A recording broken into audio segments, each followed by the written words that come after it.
with taking some of the load from the facility. An EWN reporter is en route to the hospital. We'll have more on this developing story in our bulletins.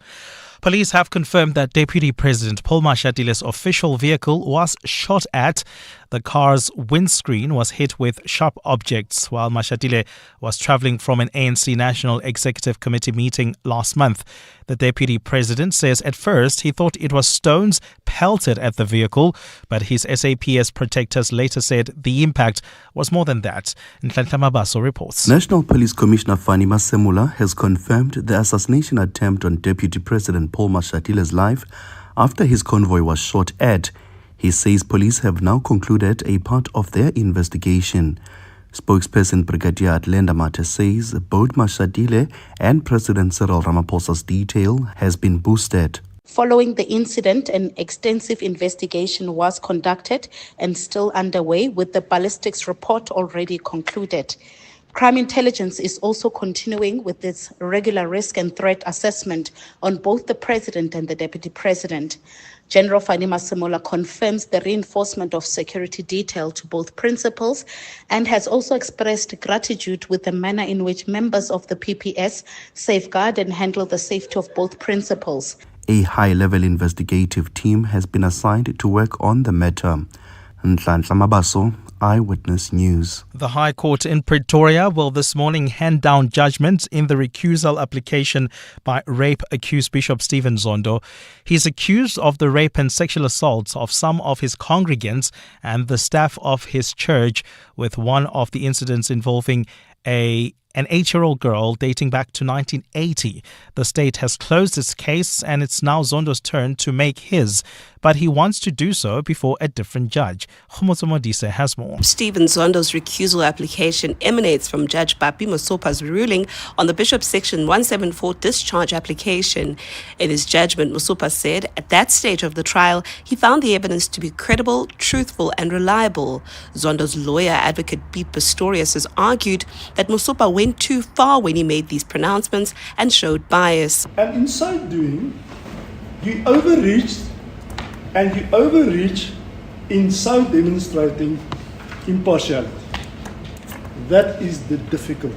If Zondo is granted his wish, the trial, which kicked off in 2021, may have to start afresh before a new judge. But if not, Zondo will have to open his case and call his first witness. Khomotso, Eyewitness News. And Pope Francis' coffin will be transferred to St. Peter's Basilica today for 3 days of lying in state.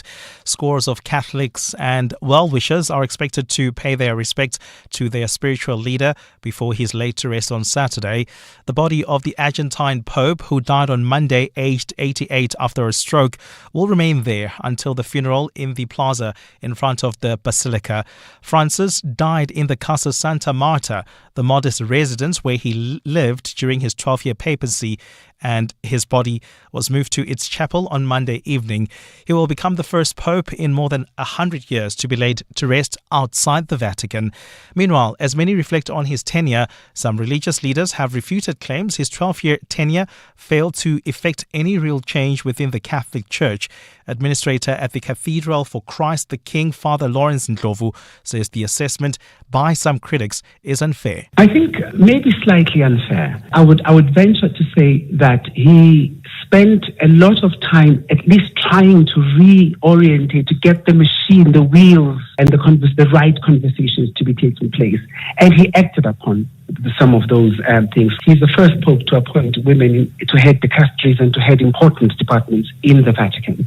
Gold is trading at $3,306.35 an ounce. The rand is at 18.52 to the dollar, 24.67 to the pound, 21.09 to the euro. Brent crude oil is at $68.22 a barrel. And in the traffic, we've got delays on the N1 South between the Bergfontein Interchange and Olifantsfontein Road due to an earlier accident. There's also queuing traffic on the N1 South, M1 South towards Sandton due to an accident that's been reported near Marlborough Drive. Delays from Allendale Road and slow traffic on the N3 North in the Alexandra area due to an accident right near London Road. A cloudy day in store for Gauteng with scattered showers and thunder showers. The temperatures will peak at highs between 21 and 23 degrees. The developing story in EWN this hour. Fire department officials remain on site at Tembisa Hospital after another blaze broke out at the facility this morning. EWN, in touch, in tune and independent. For the latest, visit ewn.co.za or download the EWN app. You're with Clement Manyathela On 702. Let's Walk the Talk. Streaming on the Prime Media Plus app. DSTV channel 856. 92.7 and 106 FM.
8 minutes after 9 o'clock. Dumelang, welcome to the Wednesday edition of the Clement Manyathela Show.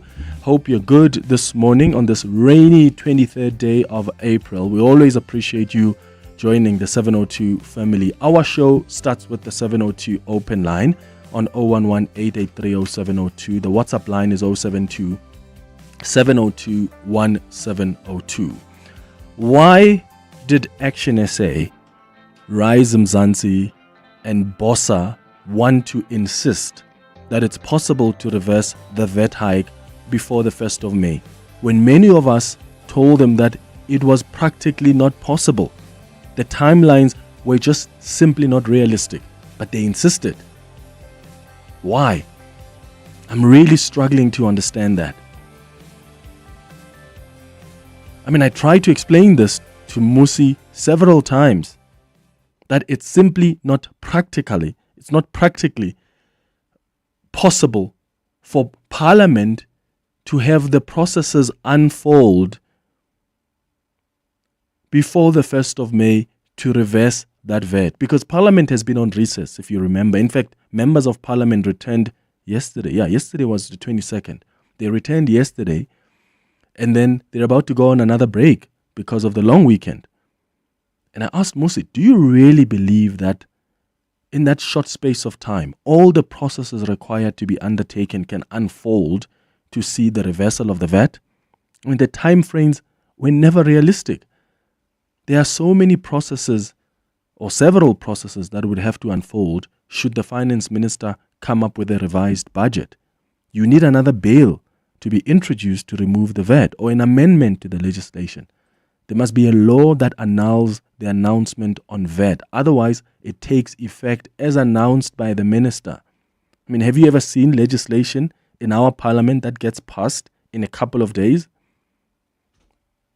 Songezo Zibi and Mmusi Maimane were insistent that they believe that the finance minister can somehow rework the budget to avoid the VAT hike before the 1st of May. As impractical as this has always seemed, and yet both the Rise Mzansi and BOSA leaders, including ActionSA leaders, believed it was possible.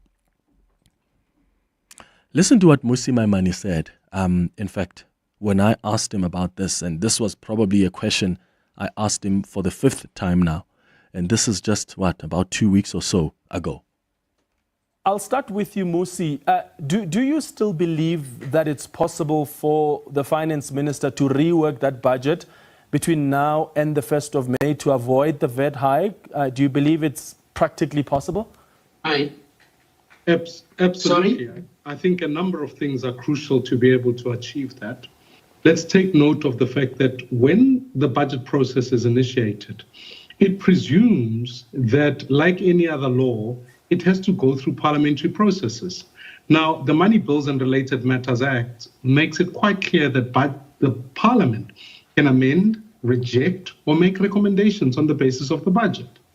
So therefore, the arrangement between the parties that are voting in support and working with the budget as it stands is that if you can identify the savings that must come from expenditure cuts that you deem can be stretched over the medium term, identify additional revenue, and I've already proposed that we can put a sin tax on online gambling and sports betting, we'll be able to achieve sufficient revenue. So that's Mmusi Maimane, right? These are people that are still insisting we can still do it.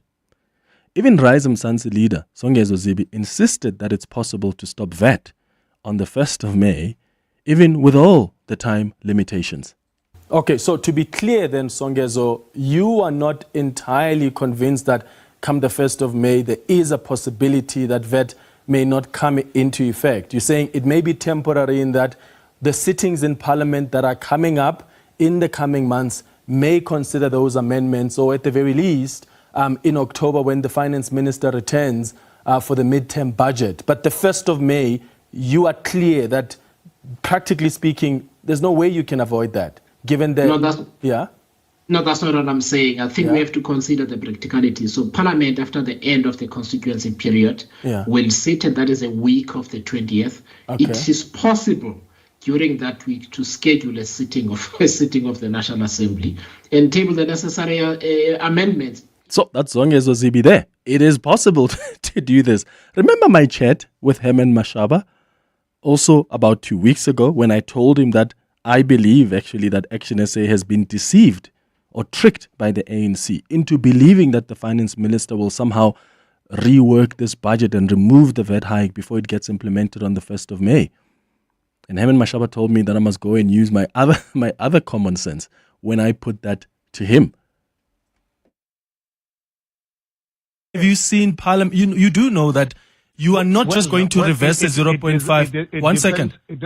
1 second. I want to say that. Let me ask this question this way. You do know that you need a new bill for you to be able to reverse that 0.5 percentage hike. You do know that because it's not just a finance minister who comes and says, oh, we're taking away that VAT. You need a new bill. When have you ever seen Parliament pass a new bill within 10 days? Well, I'm saying it to you, Clement, it is not the ActionSA's problem. It is the ANC's problem, because if they did not accept our proposal on Tuesday and Wednesday, South Africa will be today without budget. Are you aware about that? Let me actually start there. Are you aware that if our proposal in the committee was not accepted, if our proposal was not accepted in Parliament on Wednesday, are you aware South Africa will be without VAT? And without VAT, automatically, VAT was going to be in place. Are you aware about that? So that is Herman Mashaba when I spoke to him a couple of weeks ago. Now, the finance minister in court confirms that VAT on the 1st of May is unstoppable. And this was last week already when he submitted Treasury's responding papers. Just yesterday, it was us basically hearing the legal experts, well, the lawyers representing Treasury just reaffirm that we knew that last week already. So these parties were clearly tricked by the ANC. And what's disappointing is how naive they have been to want to insist that it's still possible to reverse VAT before the 1st of May, even when every single sign said it's impossible to do so. So why were they so naive? Or were they thinking about opportunities for themselves in the GNU? I mean, a part of me believes that they all knew that VAT will come into effect on the 1st of May, whether temporarily or not. But they wanted to create an impression to their supporters that they're trying to fight to stop it, when they knew it's practically not possible. And they didn't want to take the ANC on, probably because they were thinking about the benefits in the GNU that will come with them having voted for that fiscal framework in Parliament. Because remember, these are politicians. Politicians are after power. Here's the last clip I want to play for you before I take your calls. This is now Songezo Zibi. After having insisted for the last couple of weeks that no, this is possible, he's now admitting the same thing that he's been told for weeks. He was on Newsroom Africa about a day or so ago. Joining us now for more perspective on the VAT hike is Rise Mzansi leader Songezo Zibi. Mr. Zibi, thank you so much for your time and for joining us this evening. So we are 11 days away from that VAT hike. Is it still possible that it could be scrapped in the interim? I think not. I think what we can hope for is that it is temporary. See, I think not. What we can hope for is temporary. Ah, please. Really? Were these parties naive? Were they really tricked by the ANC? Did they know what's up? And maybe they were playing us as members of the public.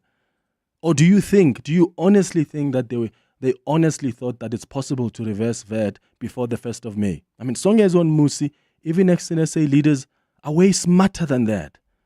I refuse to believe that even with the impractical timelines, I refuse to believe that they still thought it's possible. So either they are absolutely naive, or they were tricked by the ANC, or they were playing us, you and I, as members of the public. Let me know your thoughts on 011-883-0702. WhatsApp's on 072-702-1702. At 10 o'clock, we're going to look at the postponement of the adoption of the committee report on the 2025 Division of Revenue Bill by the Standing Committee on Appropriations. So this is the second part now that makes the bigger part of the budget. That committee is now going to sit and vote on the 6th of May. We'll talk about the implications of that for the broader budget and what that postponement and the proposals that have been made means. At 11 o'clock, we're going to do our listener's choice feature. And today we're looking at how much South Africans spend on transport. I mean, one of our listeners has asked that we look into how much we spend on transport, especially the lower working class who depend on public transportation. So we have someone from StatsSA who will paint the national picture for us. At 11:30, we wrap up the show with the sharing space, and we've got an interesting story that we got from one of our listeners, which I'll read for you at 11:30 and get your thoughts as well. That's the show coming up over the next 3 hours. Clement Manyathela, streaming on the Prime Media Plus app. DSTV channel 856, 92.7 and 106 FM. Morning, Clement. Those three musketeers were not deceived by the ANC. They knew they were trying to spite the DA and they spite their noses. Shame on them. Mashaba, Maimane, and Zibi. Very disappointing. Thank you. It's Veronica from Spreadview. Bye-bye. Good morning, Clement. I'm tired, of this thing saying those politicians and the parties were tricked. They were not tricked. They know exactly what they were doing, man. No, you and the... Very good morning, Clement. Clement, I agree with you that they knew, but they wanted to be part of GNU.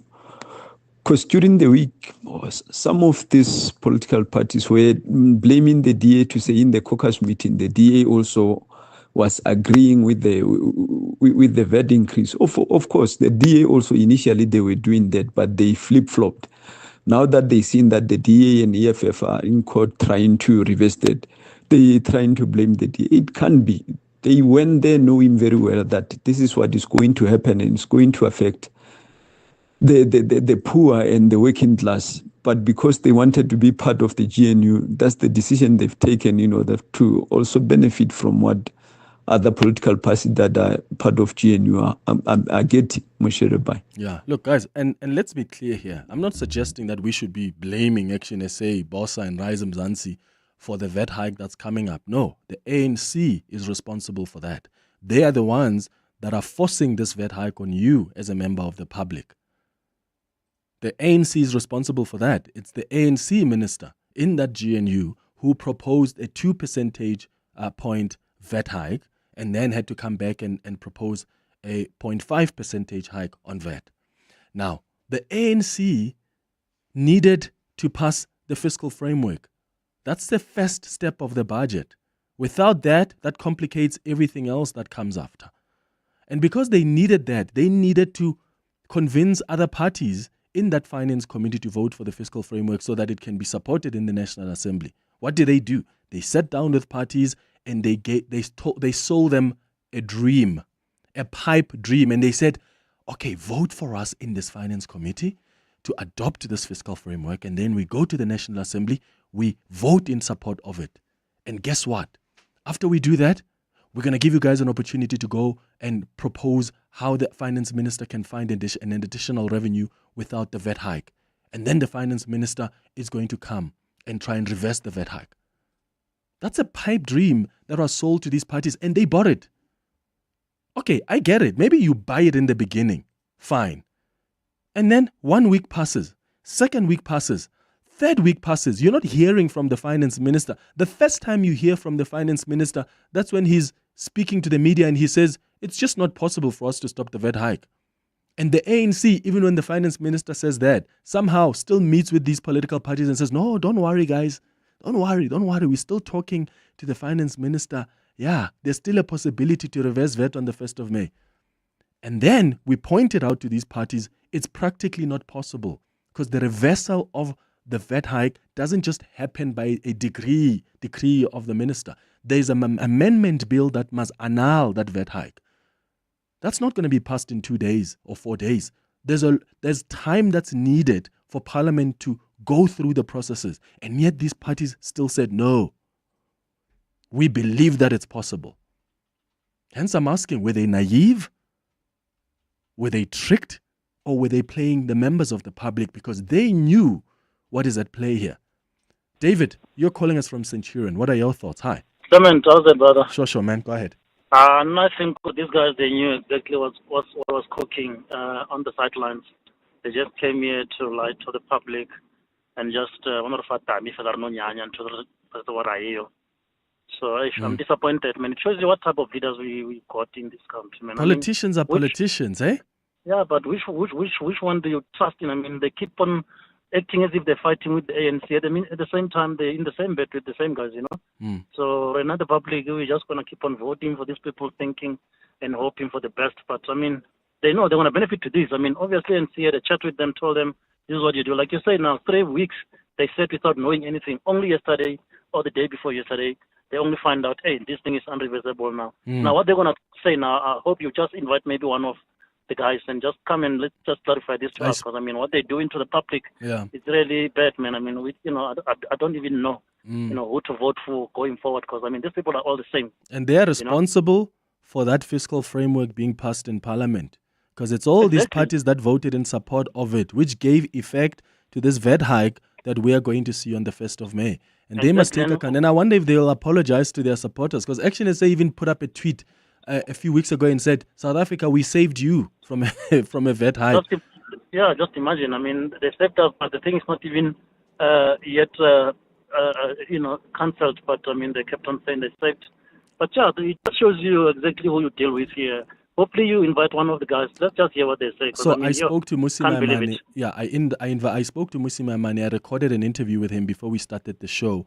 The large part of that discussion was about the postponement of the Division of Revenue bill yesterday, the committee yesterday. But I also asked him about, do you still think really it's possible, Mmusi? What do you guys think now? And you know what he told me, David? He said to me, well, I'm still confident because... but he said I'm still... I mean, how many days left now? There's like literally few days, and there's a long weekend coming up now. So he said he's meeting with the ANC tomorrow. And here's how the ANC is tricking them. The ANC has been meeting with them every single week almost. Almost every week, because it's creating an illusion to these parties that, you see, the ANC is even making time to meet with you, to hear you. I mean, how many times do you need to make the same proposal to the ANC? That's exactly my question. So, but anyway, okay, David, let's see what happens. Guys, I really laughed, honestly, and I'll play that interview after 10 with Mmusi. I laughed genuinely when he said to me, yeah, we're meeting with the ANC tomorrow. Do you know, this is probably the 4th meeting that the ANC is going to have with BOSA and all these other parties. Oh my God. Something is, and you know what? Let me say what I think now, because I said there are 3 options here. Either they are so naive, I refuse to believe that, because Mmusi Maimane is smart enough. I mean, Songezo Zibi is smart enough. I believe ActionSA's members of Parliament are smart enough to realize what is possible and what is not, in as far as the practicality of this being reversed is concerned. in Parliament, knowing how slow processes in Parliament are. So I'm ruling that out. I don't think they were naive. The second option is that they were tricked by the ANC. I'm going to rule that out as well, because I actually believe that maybe the ANC actually did think that it's possible to convince the finance minister otherwise. And maybe these parties were negotiating in good faith with the ANC. The third option I gave you was that maybe they knew and they were playing you and I. That's what I think is at play. That's actually what I think is at play. I think Songezo, Mmusi, Abo Hemen, I think they knew what is at play here. I think they knew what is at play here. And they were just playing you and I, create an illusion, this idea that, look, we're fighting for VAT. Even when it became increasingly clear. I mean, Paul Mashatile was saying, yeah, this VAT is going to be temporary. Kimang, the ANC SG, Kimang, Fikile Mbalula said the same thing. So even when ANC leaders were talking about this VAT hike being temporary, here are these smaller parties saying, no, this VAT hike is not coming in on the 1st of May. What's in it for them? They voted for the fiscal framework that gave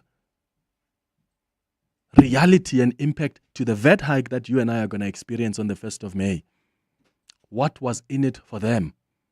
And maybe over the next couple of days and months, it's going to be clear what they were promised. Because I refuse to think that people that are as smart as leaders of these parties were so naive to be tricked by the ANC. There must be something in it for them. And what's disappointing is that interview after interview, that's why I played you those clips, for you to hear for yourself that almost every week they are told, guys, this thing is not going to be possible. No, it is. MJ, you're in Pretoria. What are your thoughts? Clement, look, for me, these guys knew exactly that it was not possible. But what happened, if you look at these three parties, ActionSA, Rise Mzansi, and Maimane's party, I think in the beginning, if you recall, they were funded by the same funder. And that funder is actually in support of the GNU. And I think the funder is also funding the DA. I'm not correct on that one. So I think these guys were actually pressurized by the funder to support this fiscal framework, this budget. Under normal circumstances, they would have not supported this budget, but they were actually forced by the funder. And for me, Clement, I think the sooner we realize that the political parties serve funders, not the people, like they always say. I think they were not naive. They knew exactly that it was not possible, but they actually were fooling the public. Because I remember exactly when you were interviewing these guys. Yeah, MJ, hey, in Pretoria, thank you for your thoughts. What do you guys think is at play here? Because it's just weird. I'm now convinced. I really think that they knew what's up. I mean, Rise Mzansi has been given a chairpersonship committee in Parliament by this GNU. Mmusi Maimane is the chair of the Appropriations Committee. Is it the Appropriations Committee? What do they call it, that committee? That Mmusi Maimane Standing Committee on Appropriations. So maybe they knew where their bread is buttered. They supported this because they knew that if they don't, they run the risk of being pushed out of the GNU. I mean, the DA can afford to stand their ground and say no VAT, even though they're doing it for their own political reasons and not so much because they care about the poorest of the poor. But the DA can afford to. They're a big party in the GNU. But these other smaller parties, they have to think about, I mean, you think Abosongezo want to be ordinary members of parliament? Of course, they want something. Politicians, I always say this, politicians are about power. They're always about power. No politician just wants to be a mere politician. All of them, they want power. Power means what? Chairpersonship positions, ministerial positions. They're all after power. And that's why they can lie to you. We'll never work with this party. We'll never do this. Only for them to do it. Why? Because it serves their interests. Always beware of politicians. Beware and don't always believe they're thinking about you and your interests. It's about them first. That's a lesson here. It's 9:31. So good morning. Thanks, Clement. Good morning. In the headlines, fire department officials remain on site at Tembisa Hospital after another blaze broke out at the facility this morning. The Gauteng Health Department says the flare-up happened at a unit adjacent to another section which was affected by a blaze over the weekend. The cause of both fires is under investigation. Zamani Soul has been elected unopposed for a third term as Northern Cape ANC chairperson. He was elected last night during the party's provincial elective conference currently taking place in Kimberley. The other top 4 provincial leaders were also elected unopposed, meaning there is no change to the ANC's 2021 Northern Cape leadership. And the Cathedral of Christ the King in Johannesburg is this morning expected to hold a memorial mass in honor of the late Pope Francis. This marks the first major event reflecting on the life of the Pope in South Africa since his passing on Monday. The head of the Catholic Church died at the age of 88 after a stroke. And those are the headlines. This EWN and more at 10 or as it happens. EWN Traffic. Let's start in the south of Joburg with an accident on the M1 North. It happened right near Xavier Street in the Omondi area. It's causing delays. Please be on the lookout there while traveling in Village Main. Another accident scene. This one is on Harderberg Road. It is reported right near the M2 turn off. It's causing massive queues there. Please drive with care. Traveling in the Alexandra area, there's an accident seen on the N3 North. It happened right near London Road. Delays from Linksfield Road. There's also an accident on the M1 South. This is just as you head towards Sandton. It's near Marlborough Drive. Delays are as you come out of the Allendale Road on the N1. Please be on the lookout there. Drive with care. Do keep your headlights on as it is still raining in some parts of Joburg this morning. And drive with care, a safe following distance as well. And do ensure that you do not speed. I'll have more updates for you at the top of the hour. There's more EWN on air, online, and on the EWN app. Time we're on the radio. We're not just talking. We're turning words into actions. Actions that change communities. Actions that make a difference. And every time you tune into 702, you're not just listening to the radio. You're in conversation with us. And your voice matters. You're on a journey with us. And every step we take counts. It's these steps that not only help us grow as individuals, but also bring us together as a society. Through the good times and the bad. Every step gets us closer to the South Africa we want to be. So keep walking with 702 and let's make this a journey to remember. 702. Let's walk the talk. The Emirates Lions are back at Emirates Airline Park for the rest of the remaining 4 Vodacom United Rugby Championship fixtures. Let's do it for the city and get behind the Lions as they prepare to face Connacht this Saturday, the 26th of April at Emirates Airline Park. It's more than just rugby. It's a fun-filled day out with family and friends. Kickoff at 1:45 p.m. Tickets available at ticketpro.co.za or at the Emirates Airline Park ticket office. See you there. Excuse me, can I speak to someone in charge? Of course, sir, at your service. My wife came here to buy masking tape yesterday, but came home with rubber ducks, picture frames, hula hoops, and jelly beans. Yes, sir, that does tend to happen. Well, this keeps happening. Oh, is that glitter glue for $19.99? Indeed, sir. And chattering teeth, also $19.99? The crazy store. A solar garden light for $49.99. A horoscope keychain for $19.99. Barbie toys for $19.99. Hey, you never know what you might find. A sponge for the bath for $29.99. This Freedom Month, 702 invites you to a soulful celebration of democracy and music. Join us for an exclusive afternoon of world-class live jazz, gourmet dining, and connection. Curated by Jazz and Beyond's Nothemba Madumo. Wednesday, 30th April, at the historic Sanctuary Mandela, Houghton. With performances by Fea Faku, Herbie Tswaedi, and Ziza Maftik. Plus a global concert live stream from Abu Dhabi.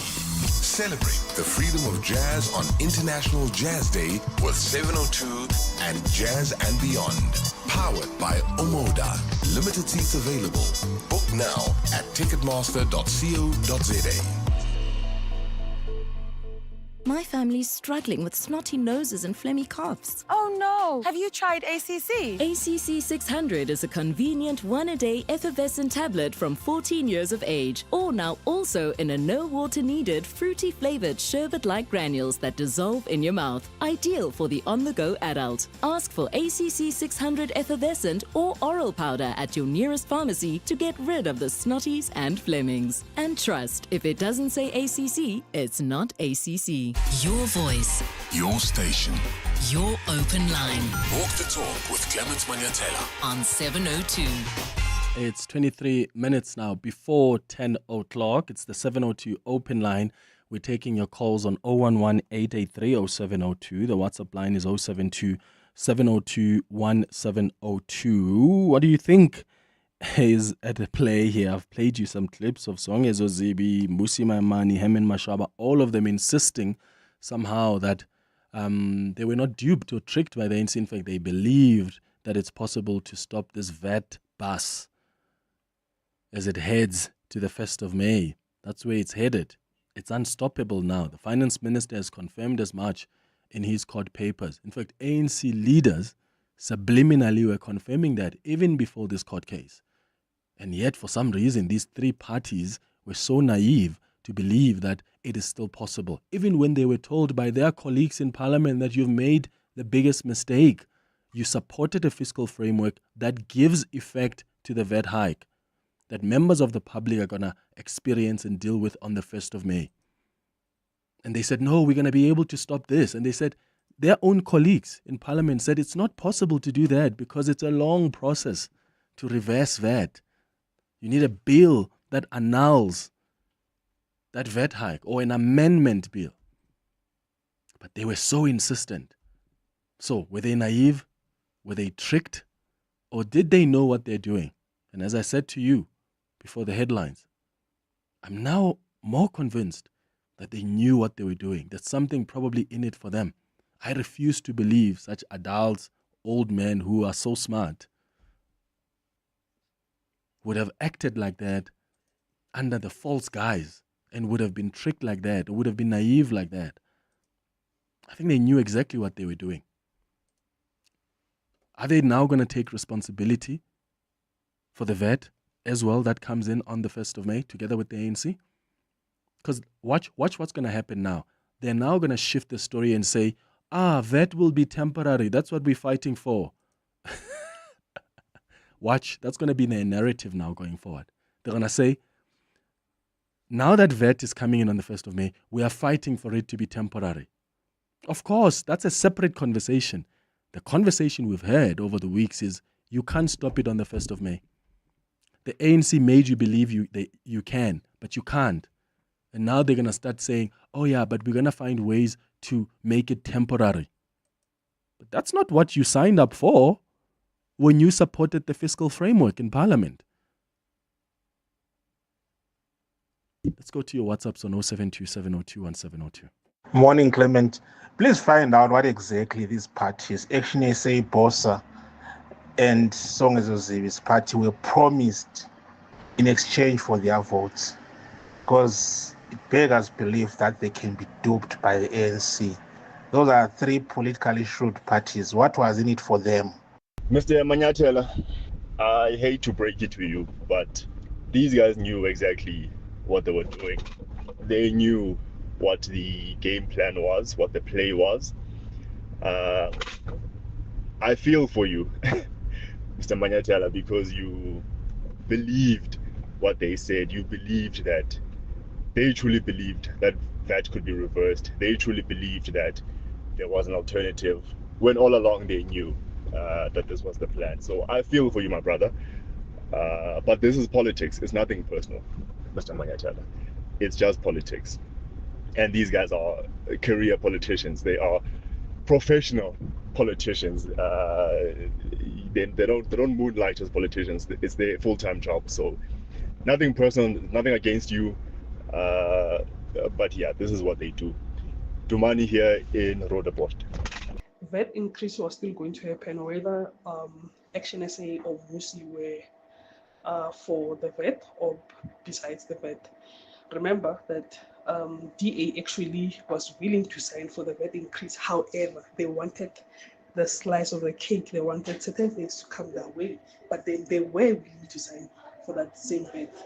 So the narrative is that these other guys now did VAT because they know they might lose the GNU, and then now ActionSA and Mmusi will get a piece of the GNU now. Well, but the reality is the DA didn't sign off on it.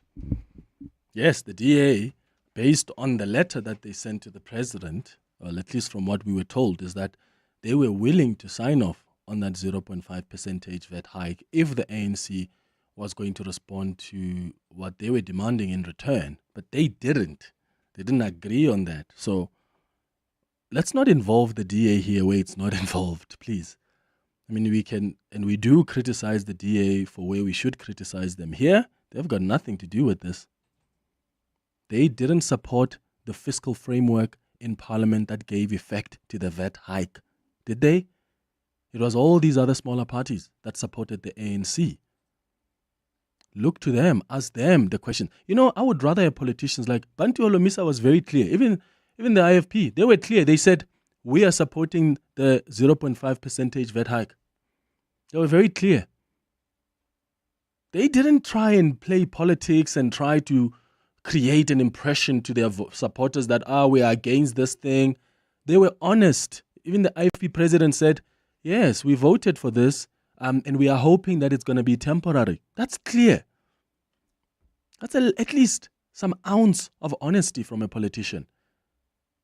Oh, but ActionSA and Rise and BOSA somehow thought they're going to be heroes with a magic wand that's somehow going to miraculously reverse a VAT and come up with a bill and quickly pass it, as if they've ever seen in Parliament a bill passing within such a short space of time. Lucky, you are calling from Pretoria. Good morning. Good morning, Clement. Thanks for the opportunity. Clement, it's possible to stop VAT, but only with a court order. You see, this thing has never happened before, and there's a judgment pending on this matter in court. I see a possibility where the court will defer the matter back to Parliament and only suspend the implementation of the increase, because the court cannot tell Parliament what to do. But all it can do, it can suspend the implementation pending Parliament taking the decision, a very clear decision on the matter.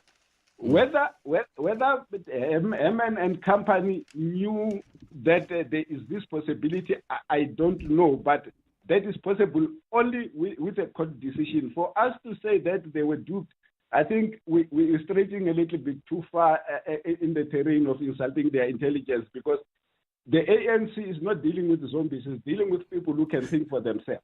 So why did they not think then? Why did they not think of the impracticality of this? And I hear what you say about the court matter, right? I hear that, but that's never been the case. In fact, BOSA, ActionSA, Rise have not even joined this court application.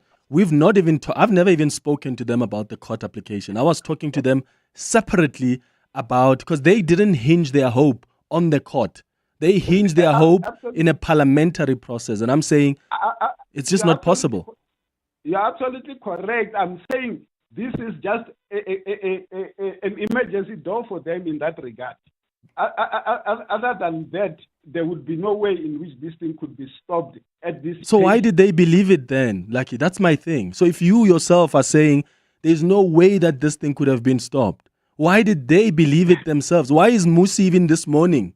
I'll play his clip after 10. Why is this Mmusi this morning saying, I'm still meeting with the ANC. He's still confident. What is that? Like, does that make sense to you? Yeah, it does not make sense to me, but maybe he had other plans. If you had, invited him for this discussion, maybe he would have explained. But I'm saying at this moment where we are, the only thing that can come in as a saving grace is a court order. If the court defers the matter back to Parliament and suspend the implementation, that is the only handbrake that can stop this thing. Other than that, I don't see any other handbrake. Yeah, so, and yet these other leaders believed that handbrake was still possible without the court measure. And that's my worry. Well, let's call them and hear what they had in mind. I did. Mmusi Maimane is still confident this morning. Like he's got a meeting with the ANC today or tomorrow. He said he's meeting the ANC. But what I'm saying is that we must not blame the ANC. The ANC was doing what the ANC must do. Yeah. So the others have got the right. They are individuals, full individuals with a full thinking capacity on their own. They take their own decisions. So we can't blame ANC for their decision. Yeah, they took the decision. The ANC gave them a bait. They ran with it. It's 13 minutes before 10 o'clock. More of your WhatsApp voice note. Morning, Clement. John here. I totally agree with the DA lawyer. It is never possible that our tax could be returned to us, especially the tax. Cannot be. And all these political parties that are in agreement, they have been brainwashed. They were desperate and hungry to be part of the GNU, to accept a dream that will never be a dream come true. John Mamelodi. Hi, good day, Clement. You know what, Herman and Mmusi just wanted to be in the spotlight. They thought they were going to be like this knight in shining armor that was going to save the country from VAT, but in fact, they just basically got into the same ship as the ANC. That's all what it was. And Clement, good morning. The thing that actually stands out for me is just where our politics also is, man. These politicians are learning with us.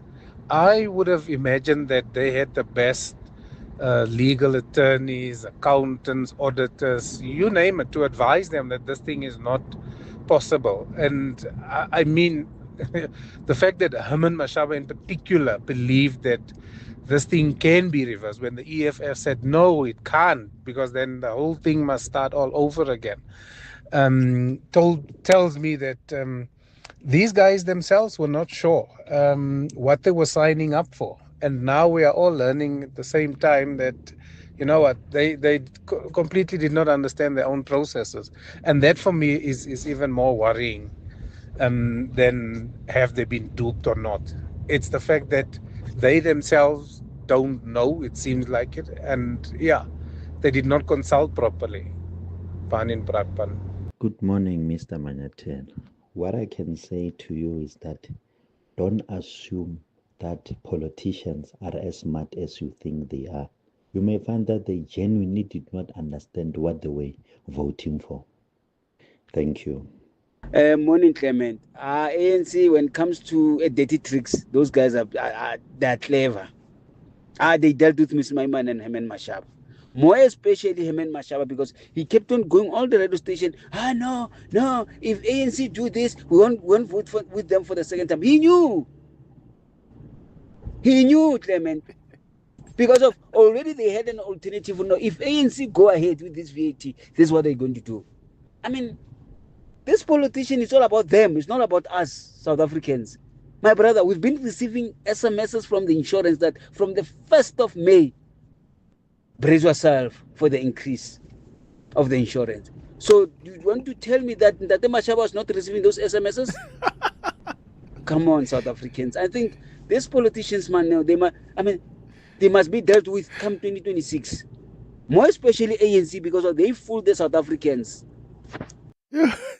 You sound like JJ there. Is that not JJ Tabani? I've just missed JJ's voice and rants. Yeah, you sounded like JJ Tabani there, like when he would normally do his rants on television. But yeah, I understand your frustration, my brother. I really do. But Ratlaring, Kidi Politik. Let me read some WhatsApps, texts that have come through. Let me start with this one. It says, hi Clement, Mashaba did the same thing. He said he would never work with the ANC, schooled in ANC deception now. Yeah, and to be fair, it's not only Mashaba who ever proclaimed, I'll never work with the ANC. I mean, the DA's leader, John Steenhuisen, the DA itself has said, we are trying to avoid any possibility of keeping the ANC in power, working with them. And yet they ended up in bed with the ANC. And I remember after the elections, I asked Helen Ziller at the elections results center, I said, but you guys said no. And Helen Ziller said, but what's the other option then? Should we allow then the ANC to go into bed with the EFF for a doomsday coalition? Because that's the other option. So we did this to save South Africa. So they went back on their word to save South Africa. And yet when ActionSA goes back on its word, when they decided they're going to work with the ANC, the DA then criticizes ActionSA. Like, oh, but they said they'll never work with the ANC. But you said it too. It's just that you're sounding like America now. Where they go and invade Iraq or Afghanistan and they go to Syria, then they've got justifications for it. They always have a justification for invading countries. But if any other country comes and says, we are invading, no, that's unacceptable. Like, look at Russia. Russia goes into Ukraine. Why? Aibo. And then Russia comes with its own justifications. But we can't take any other justification. But we must understand America's justification. We must understand why America puts soldiers on the ground in other countries, sovereign states. But if any other country does it, blasphemy, outrageous. We don't care about the justification. And that's a similar thing I'm picking up here. That the DA is okay to be a party that goes back on its word, but any other party can't. It's nonsense. Another WhatsApp says, hi Clement, let's say the parties didn't vote for the fiscal framework. Would the VAT hike not take effect on May the 1st? So here's a challenge. There's different processes that unfold in Parliament to give effect to the budget. For instance, what you'll hear us talk about after 10 o'clock is what happened in the committee, in the Standing Committee on Appropriations, because there was a postponement of the adoption of the committee report on the 2025 division of revenue bill. So this is now a committee that deals with like how money goes to local government, how much is going to local government, to other spheres of government. Now, even with the fiscal framework, and that fiscal framework is the one that included the VAT hike, for the budget to be given effect, you need that fiscal framework to be passed. Part of the reason why the DA is in court is that they're arguing that it's unconstitutional for the finance minister to have so much power to just stand in Parliament and say, we are proposing a VAT of a 0.5 percentage point, and then he proclaims a date of implementation, and then that's going to be implemented, whether processes in Parliament would have unfolded or not. So even if, let's say, VAT does come into effect on the 1st of May, Parliament must still vote on the budget. So you could very well have a scenario where VAT comes in, but when the budget is voted for in Parliament, because there's still the division of revenue, and then there's another one that I'm forgetting, because there are 3 different bills. And then the parties say, no, we don't support those, which then affects the very decisions that have been taken or proposed by the finance minister, which would have included a VAT hike that's taken place. And that's why the DA says that is unconstitutional, because the minister has been given too much power when you look at the VAT Act. Because when he proclaims it there in Parliament, and there's a date of implementation that's on the table, that date of implementation stands. So it's almost unstoppable. But that fiscal framework that you support, that's what gives effect to that budget that includes the 0.5 percentage hike. Here's some more WhatsApp voice notes. Hi, Clement. I agree with you. They all knew what they were doing. It was all about power. Thanks, Tsepo from Kachewo. Hi, Clement. These people were not tricked, and neither were they naive. I think they think that voters are naive. South Africans are naive. The problem in South Africa is that we have a lot of parties that parade themselves as oppositions, but who they really are enablers of the ANC that we no longer want to have absolute, governance in South Africa. It's a shame, especially on Herman Mashaba, because most of his decisions are made out of the bitterness of his heart concerning his matters or issues with the DA. Hi, Clement. I think it is the public that is being played here. I believe that all these parties, there is no way that all these members of parliament would be outmaneuvered by the ANC and still fall for the fact that it is impossible for the VAT hike to be reversed in this short period of time. So basically, I believe that behind closed doors, there are promises made to these parties, and in Allied, it comes across that they are victims, so they still stay in our good books because we are made to believe that they were outmaneuvered by the ANC while they knew exactly what they were doing, and down the line we will see the benefits that they will reap, and yet they still stay in good light with the public. Sheila here. Good morning, Clement. It's really, really disappointing from these political parties because, for the fact that they went along with what the ANC wanted in terms of this VAT increase. All I just hope is that voters remember this when they go to the polls in the next local elections and the general elections, because this is a betrayal of people that are already struggling. People are already struggling. Cost of living is high.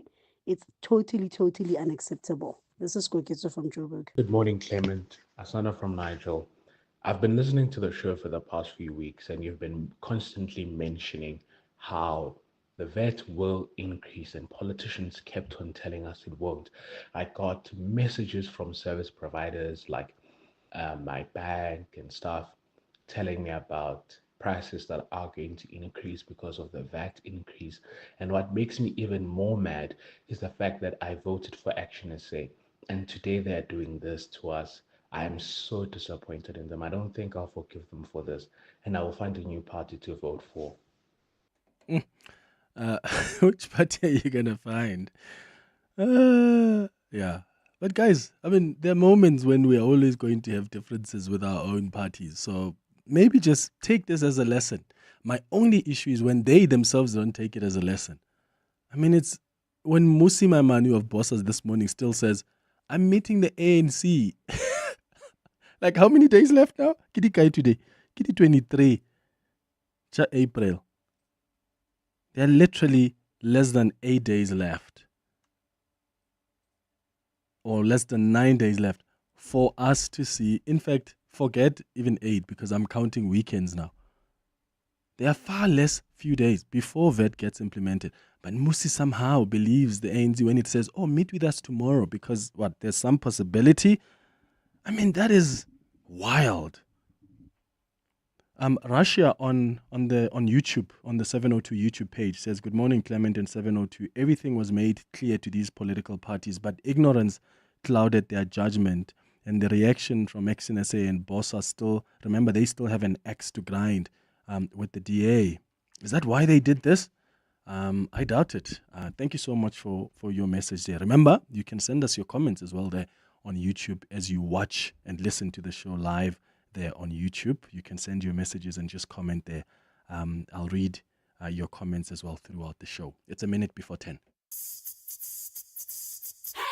Live extra with Checkers and save with over 1,500 deals every week. Like selected Nivea body lotion or cream 400 ml for $56.99 each. Sprite, Schweppes, Stony or Fanta soft drink 2 litre, any 2 for 32 Rand. And Oma Auto liquid detergent 2 litre or capsules 22 pack, any 2 for 219 Rand.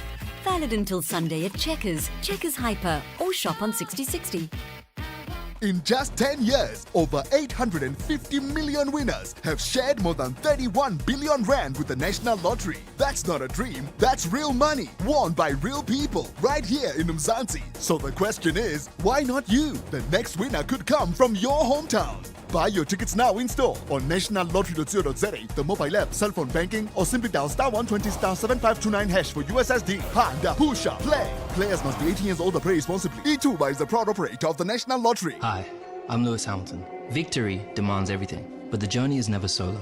My team carves the way, data and innovation are my compass. This is how today's champions are made. Drive your success and trade like a champion. CFI, a global leading broker now in South Africa. Access over 15,000 instruments, advanced trading tools, 24/7 support, and superior trading services. Visit cfi.trade today. CFI Financial is an authorized financial services provider. CFI, empower yourself. This is EWN. Good morning, I'm Sfiso Zulu. We begin with the latest coming out of Tembisa Hospital, where authorities have cordoned off another section of the facility as investigators search for clues around the cause of another fire. This morning's blaze comes just days after flames ripped through the hospital's emergency units at the weekend, forcing the evacuation of over 80 patients and disrupting services. While only outpatient visits and medication collections were still operational, those too have now been affected. We are crossing our life to Mongezi Koko, who's at the hospital. Mongezi, has there been any more details on what started this morning's fire? Sfiso, in the early hours of this morning, firefighters braved icy conditions to extinguish the flames that broke out at around 5 a.m. The affected area has been sealed off and emergency services remain on high alert for any flare-ups. With large sections of the hospital closed, patients in need are being redirected as health officials scramble to stabilize the situation and chart a path forward.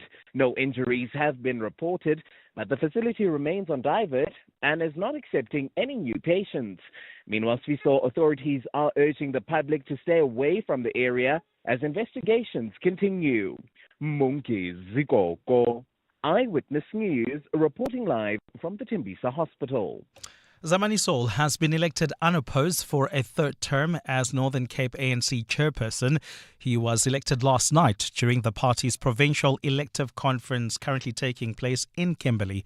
The other top four provincial leaders were also elected unopposed, meaning there is no change to the ANC's 2021 Northern Cape leadership. Tabiso Goba has more. For the third elective conference in a row, Zamani Soul has been elected unopposed as the ANC's Northern Cape leader. The highly popular politician was first elected to the position in 2017, then again in 2021, and now in 2025. Soul also serves as the Northern Cape Premier in a province where the ANC enjoys 49% support. Speaking at the conference last night, Soul says it's important elective conferences do not lead to divisions and factions within the organization. There will always be conferences of the ANC. Our responsibility as leaders is to ensure that there is smooth transition in how we manage the politics of the organization, as how we manage our internal contradictions. The conference continues today and tomorrow, where additional members of the Provincial Executive Committee will be elected. Tabiso Koba, Eyewitness News. The murder trial of Santon teacher Kirsten Clates will get underway in the Joburg High Court this morning. Bafana Maungela stands accused of murdering Clates and robbing her of valuables during a park run in 2023. The Delta Park High School teacher was pregnant at the time. Maungela was arrested at his student residence a month later after police linked him to the crime using CCTV footage and cell phone evidence. The trial was meant to start last week but was delayed after the suspect changed his legal team. NPA spokesperson Pindim Jonondwane. The case against Bafana Mahungela was postponed by the High Court of South Africa Gauteng Division in Johannesburg to April 23 for the state to disclose further contents of the docket to the accused person.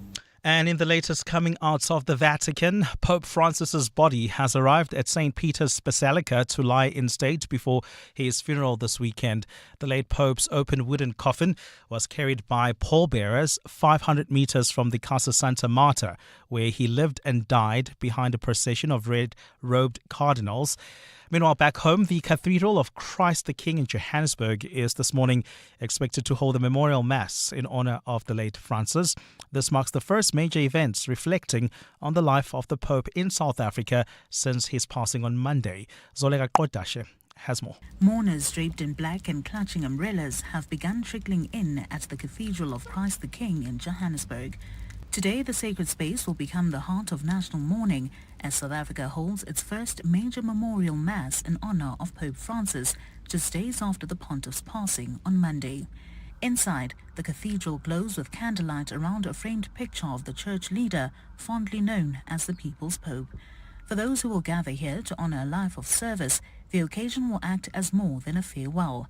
It's expected that the moment of shared grief will force many to reflect on a papacy that championed the poor, bridged divides, and called for peace in a fractured world. Zoleika Kodashe, Eyewitness News, Cathedral of Christ the King in Johannesburg. Gold is trading at $3,318.04 an ounce. The rand is at 18.56 to the dollar, 24.72 to the pound, 21.14 to the euro. Brent crude oil is at $68.49 a barrel. And in the traffic, we've got an accident reported on the N3 North. This is just as you head towards Alexandra. It's right near London Road. Delays from Lingsfield Road while travelling towards Sandton. Another accident on the M1 South. This one is right near Marlborough Drive. The delays are as you come out of Allendale Road. A cloudy day in store for Gauteng with scattered showers and thunder showers. The temperatures will peak at highs between 21 and 23 degrees. The developing story in EWN this hour. Authorities have cordoned off another section of the Tembisa Hospital as investigators search for clues around the cause of another fire this morning. EWN, in touch, in tune and independent. For the latest, visit ewn.co.za or download the EWN app. You're with Clement Manyathela On 702. Let's Walk the Talk, streaming on the Prime Media Plus app, DSTV channel 856, 92.7 and 106 FM.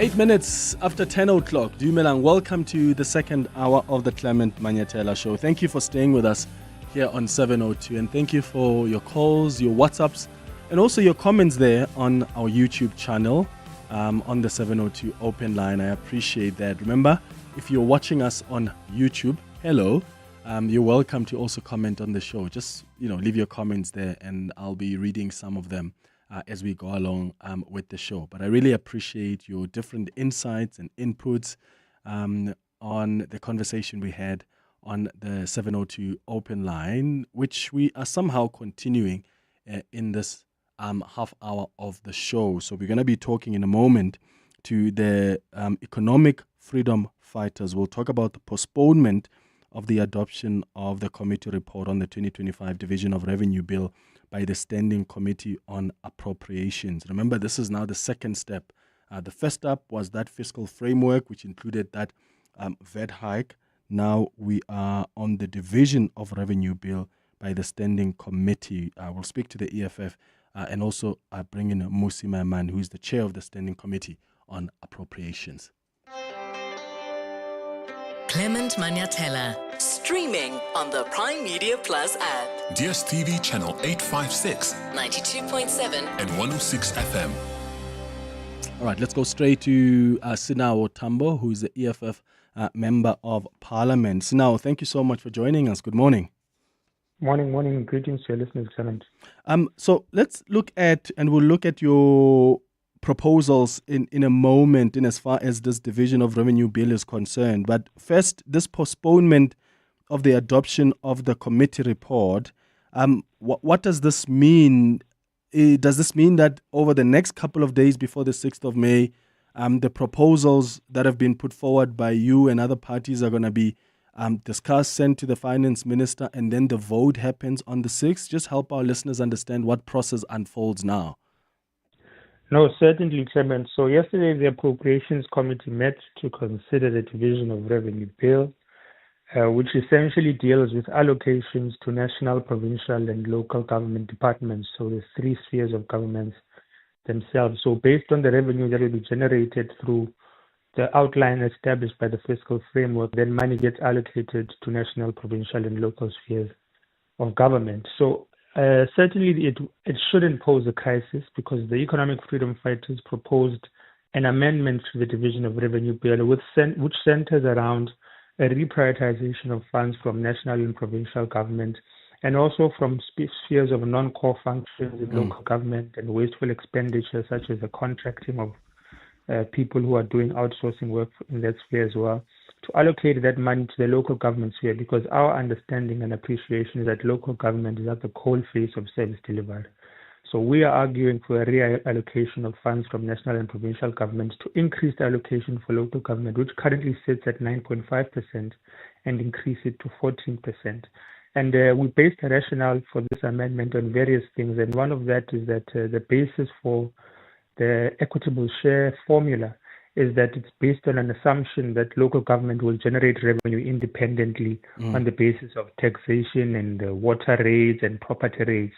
But when it comes to rural and township municipalities particularly, the people who are living there are not as resilient as those who live in urban municipalities in terms of their incomes, so that they don't pay for services of that nature, meaning that they struggle to generate revenue independently. So that assumption in terms of equitable share needs to be collapsed. But the second one as well is that the census data, which is the basis for the budgeting and planning for local government in particular, is based on 2010-2011 census data due to the challenges at ActionSA.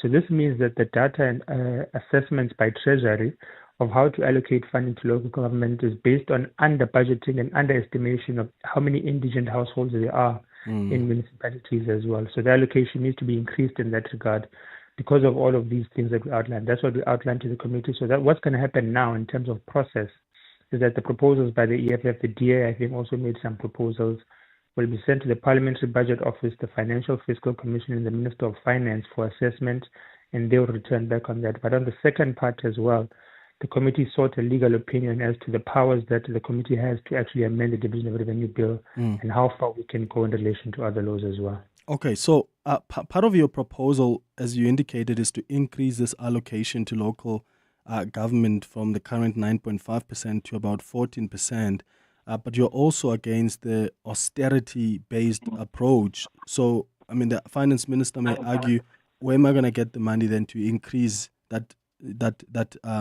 allocation to 14%? Because you also don't want me to cut in other places. Look, our argument is that there needs to be a cut at a provincial and national level. The basis, which is an argument the EFF has been making for a couple of years now, is that provincial government is an additional administrative layer of governance that doesn't really do much. So we don't understand why provincial governments get the allocations they get, whereas there's no real coal-face service delivery work that they do. So the cuts that we're basing, and we make a very vertical division of revenue proposal, is that, for example, currently we can cut about 39 billion from national government departments and 11.9 billion from the provincial departments in order to ensure that we allocate more money to local government. So that's the precise cutting that we have proposed as well. But of course, the argument in the committee was that we don't have the fiscal experience or fiscal expertise to make the determinations of where these cuts would come from specifically in terms of those departments and what the impacts would be on national and provincial government. And as the EFF, we argue that we're politicians. When will we ever have that experience? But that shouldn't hinder us from amending the law, which is what the powers that were given in terms of the Money Bills Amendment Procedure and Other Related Matters Act. So that is where the Parliamentary Budget Office and the Financial Fiscal Commission come in, because these are institutions that help standing committees on finance, standing committees on appropriations, to enable them to enforce the powers granted to them by the Money Bills Act. So that advice is going to be critical, and we're welcome to it, because eventually the sentiment in the committee, which I'm sure the chair of the Appropriations Committee will express as well when he speaks to you, is that we need to give more to the local government sphere. So it's about how do we recalibrate the budget to ensure that this sentiment is expressed. What about the inefficiencies, though, at local government? You know about the wasteful expenditure. And I think over 3 years, there was 190 billion rand that was reported by the Auditor General in irregular expenditure alone. That's just in the past 3 years. So while it's great to call for more funding towards local government, but how is that funding going to be used? Are we not going to sit with a problem where billions and billions are wasted in irregular expenditure because the systems are still broken at local government?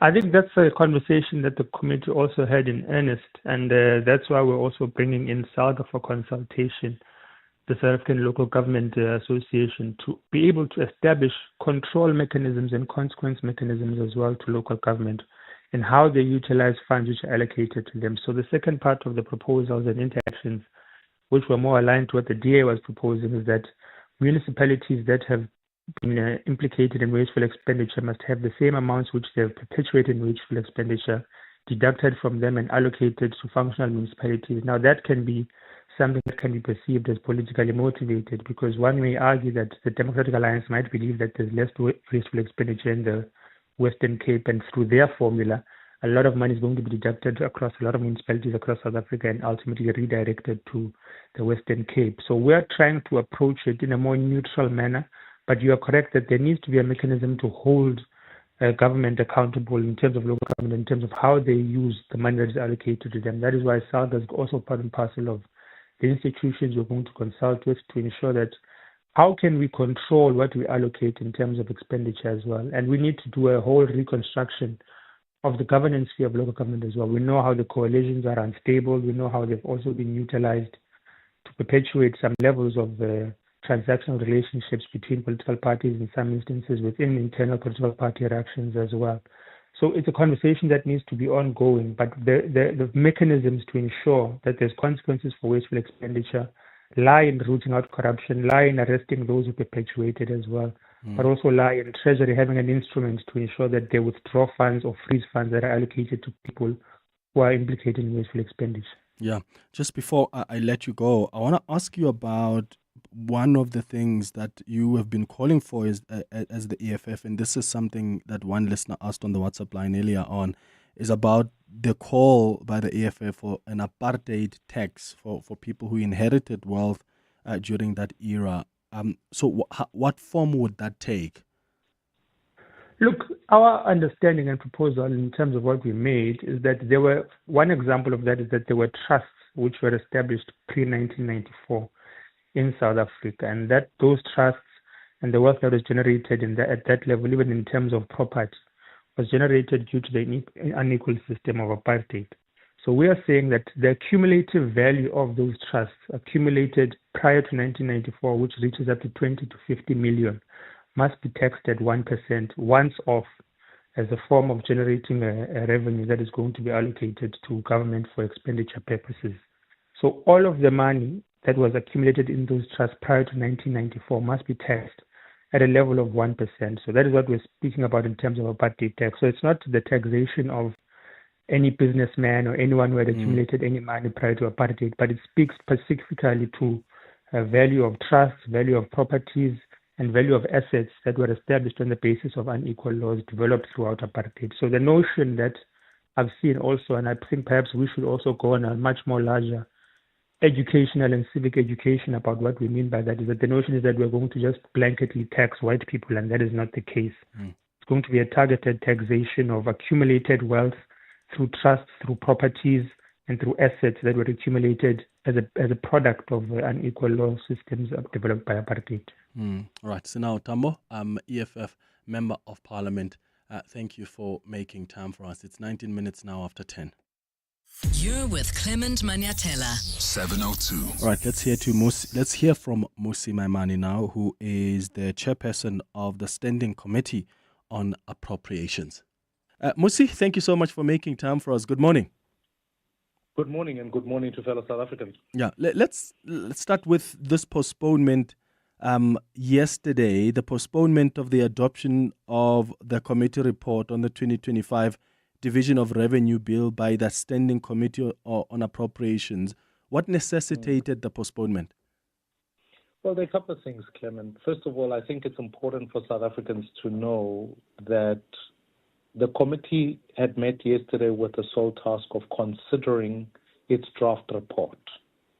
In essence, part of the consideration meant that in some of the recommendations, as the Money Bills and Related Matters Act makes it possible for the committee to be able to make submissions that can amend the Division of Revenue Bill. And therefore, essentially, what then happened is we needed to, get whatever amendment was going to be put through for its legal muster as you would appreciate that in these processes sometimes end up in court. Secondly, we needed to ensure that it is properly funded and fundable, and so that has to be submitted to stakeholders that deal with the budget, like the PBO, the FFC, and in one particular proposal deals with municipalities, SALGA have to be consulted. Now, the process going forward from henceforth means that once all of those consultations have done, the report must by naturally be sent to the Minister of Finance, and then post that, the committee will adopt its report prior to the end of the month, which is the 29th of April, so that it can serve in Parliament by the 6th. It doesn't mean that only then and then only will the committee have adopted its report, given the fact that the vote on the 6th is taking place. So I want to clarify the fact that the committee is working hard in this period to ensure that it completes the report, it deals with the amendments that it's supposed to deal with as it's empowered by law, and ultimately ensuring that it consults with all of its stakeholders. Okay. My understanding is that the EFF has made submissions to the committee calling for amendments to the bill. I'm sure you've looked at their proposals now, but what I'm trying to understand is what does that mean now based on what they've proposed? Is that what you're going to then take to the stakeholders or to the finance minister once the report is adopted in the standing committee? No, let me, for clarity, is that it wasn't just the EFF. Obviously, it was the EFF, the DA, the BOSA, a number of parties. The committee itself has to give expression because Parliament passes the law and it can make certain recommendations, as I've always maintained in our interactions. And therefore, I do think what needs to happen now is that is the process that we are going to undertake to take to the respective stakeholders. But it's not just a matter of stakeholders. It's about making sure that when you make a proposal, that in essence, you can deal with the bill in a way that is legally permissible and fiscally prudent. And then the Minister of Finance has to respond to those. So that process has begun, and we've begun it timeously so as to ensure that whatever the final report goes to Parliament is, all of those checks and balances have been done, that by the time the vote takes place on the 6th of May, all of that work is done. Okay, so the finance minister would have then come back to you by the 6th of May before the voting happens. Correct. Yes. What does this mean for the bigger part of the budget? I just want you to explain to our listeners, because we've dealt with the fiscal framework, which included the VAT hike. Now we are looking at this division of revenue bill. Is this now the second part that makes part of the bigger budget? And then is there then the third process that's going to follow afterwards? Correct. What happens in budget making? The fiscal framework is an expression of a macroeconomic view. And whilst I want to clarify that whilst VAT is an important component of it, it is not the only component of it. The fiscal framework looks at broader issues like what your expenses look like in as far as education, healthcare, etc. So in some ways, I also want to remind South Africans that had we not have a fiscal framework, we wouldn't be able to attend to this question that you've now put to me now, which looks at how do you fund teachers, how do you fund nurses, how do you make sure police are well funded, the broader macroeconomic, where the growth stimulus issues. So I want to reaffirm the fact that it was important for us to ensure that you get through the fiscal framework. Now you deal with this second part of the budget, which is the division of revenue, which looks at all three spheres of government, national, provincial, and local, and what its allocations look like. What do you allocate to the national budget, the provinces, and then the municipalities? And that is the second part. The last part of the process is then the appropriations bill, which looks at the 41 votes that sit within the national departments, vote 1, for example, being the presidency, 2 being parliament, and what allocations have gone through that. Then we vote individually on each of those votes. So I do think for the people of South Africa, this is a very important process that involves us ensuring that we actually deal with the entire macro picture of the economy of South Africa. Okay, and just lastly, based on what you've heard in court yesterday, just as BOSA, do you guys think it's still practically possible to reverse that VAT before the 1st of May? Well, I do think what the legal processes that are engaged, we will then meet with the ANC tomorrow as BOSA. Again. And then of course, we have another meeting tomorrow. We want to ensure the fact that with all the legal processes that are taking place, the Division of Revenue Bill, the Appropriations Bill, as I'd always maintained, Clement, was that if you are going to offset VAT, you have to be able to prove the expenditure cycle that shows the fact that some of these things have been adjusted. And I'm afraid, Clement, as difficult and as frustrating as this is, it's the new order of coalition government. No party has an outright majority. It would be easy to just pronounce a 2% VAT hike and nobody questions or challenges it. But we are living in a space where the people's views must be expressed. And therefore, as frustrating as I might feel, I have to keep fighting. I'll keep meeting with the ANC to convince them that this VAT is going to be harmful to the people, and we need to find the best alternatives. And what I will present equally so is that given that the report is now held from the Appropriations Committee, there is a process upon which some expenditure can be adjusted so that we don't have to deal with this VAT issue and deal with other matters. But do you think, Mmusi, it's practically possible? We've got a few days left now before the 1st of May. Do you seriously think that it's possible for you to convince the ANC for a miracle to happen that VAT doesn't get implemented on the 1st of May? Let's be realistic. Well, what I'm unclear about is that it's as miraculous as you put it. The question on the table is what is the legal mechanism? And I'll be best equipped to respond to that question tomorrow post the meeting. Okay. Because at our last meeting, the only agreement we put forward was to say that they would go and explore all the legal mechanisms, of which the court itself, even the court judgment, where the court to say, go back and redo the fiscal framework. The court can't say that actually you need to decide that VAT is set at this level. That would be a court process that intervenes with another sphere of government. So that can't work. We still have to come back to Parliament and figure out the best way, even if the court were to rule that a VAT hike of 0.5% was not processed properly, so start again. That would still require Parliament. So I think we must allow Parliament and this particular process, because it is the only legally permissible process to be able to adjust it, regardless of the timelines. All right. Mmusi Maimane, thank you so much for making time for us. He's the chair of the Standing Committee on Appropriations. Clement is on X at The Real Clement M. So, as you hear there, Mmusi Maimane seems to somehow have faith that post that meeting with the ANC, that's when he is going to have better answers on where things are heading now. I just think that's still naive to think that somehow the ANC, what does he think? What the ANC tomorrow in the meeting are going to say, guess what, Mmusi, we won with the finance minister. He's already reworking budget to remove VAT before the 1st of May. Hey, but that's what he says. So that is the response that we got from Mmusi Maimane. At least Songezo Zibi, by yesterday or 2 days ago, he seems to already be admitting that it's simply not possible. So he doesn't seem to buy it anymore. Because that clip I played for you, when he had an interview with Newsroom Africa, he said, I don't think it's not practically possible. Mmusi Maimane still wants to meet with the ANC to hear what they've got to say, as if that's going to change anything. It's now 10:30. Let's get the latest in Eyewitness News headlines. When we come back, we're going to have a conversation about the legacy of Pope Francis with the Catholic Church. There have been lots of thoughts expressed about Pope Francis, who died at the age of 88. There are some people who were annoyed by his efforts, who are conservatives.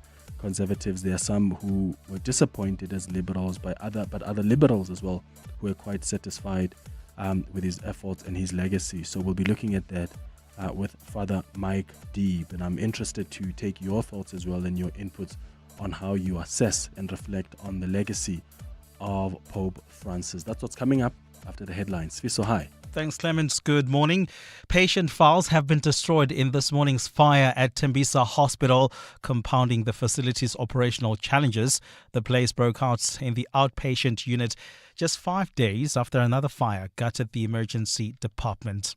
Four prison warders have been arrested in connection with the murder of an inmate at the Mangaung Correctional Facility in the Free State. Mpho Nkumbeni died early last month following an unauthorized raid of his cell in the prison. It's understood he was pepper sprayed and beaten the night before, passing on the next day. And Pope Francis' body has arrived at St. Peter's Basilica to lie in the state or in state before his funeral this weekend. The late Pope's open wooden coffin was carried by pallbearers 500 meters from the Casa Santa Marta, where he lived and died, behind a procession of red-robed cardinals. And those are the headlines this EWN, and more at 11 or as it happens. EWN Traffic. Travelling on the M1 South out of Sandton, we've got delays between Greyston Drive and Harton Drive. It could be because of the wet weather conditions at this moment. It is still bucketing outside. If you are travelling on the roads, please do remember to keep a safe following distance, to keep your headlights on and drive with care. Travelling in the Crown City area, an accident reported along the M2 West. It happened near Main Riff Road. Delays as you come out of the Crown interchange. There's also queuing traffic along the N12 West between Edenville Road and the Kilulis interchange. Travelling in the city of Tshwane this morning, we've got faulty traffic lights reported in the Groenkloof area at Christian de Wet Road and Eufius Road. They're also out in Centurion at Roy Squirrel Road and Eastach Road. Please be on the lookout there and drive with care. More updates at the top of the hour. There's more EWN on air, online, and on the EWN app. The Midday Report. Weekdays, 12 to 1. What will his legacy be? In my opinion, Pope Francis cannot really be described as a liberal because he really did not change fundamental teachings of the church. He was mainstream and I would say pretty traditional. He really encouraged the church to move beyond attitudes of legalization, of legislation, of fundamentalism. Father Hugh Patrick O'Connor. The Midday Report With Mandy Wiener. 12 to 1 on 702. 702. Are you ready to take control of your energy security? Enlit Africa 2025 is the place to be. From the 20th to the 22nd of May, Cape Town will host industry leaders tackling Africa's biggest power, energy and water challenges, from renewables and grid resilience to investment opportunities. Visit enlit-africa.com and register today.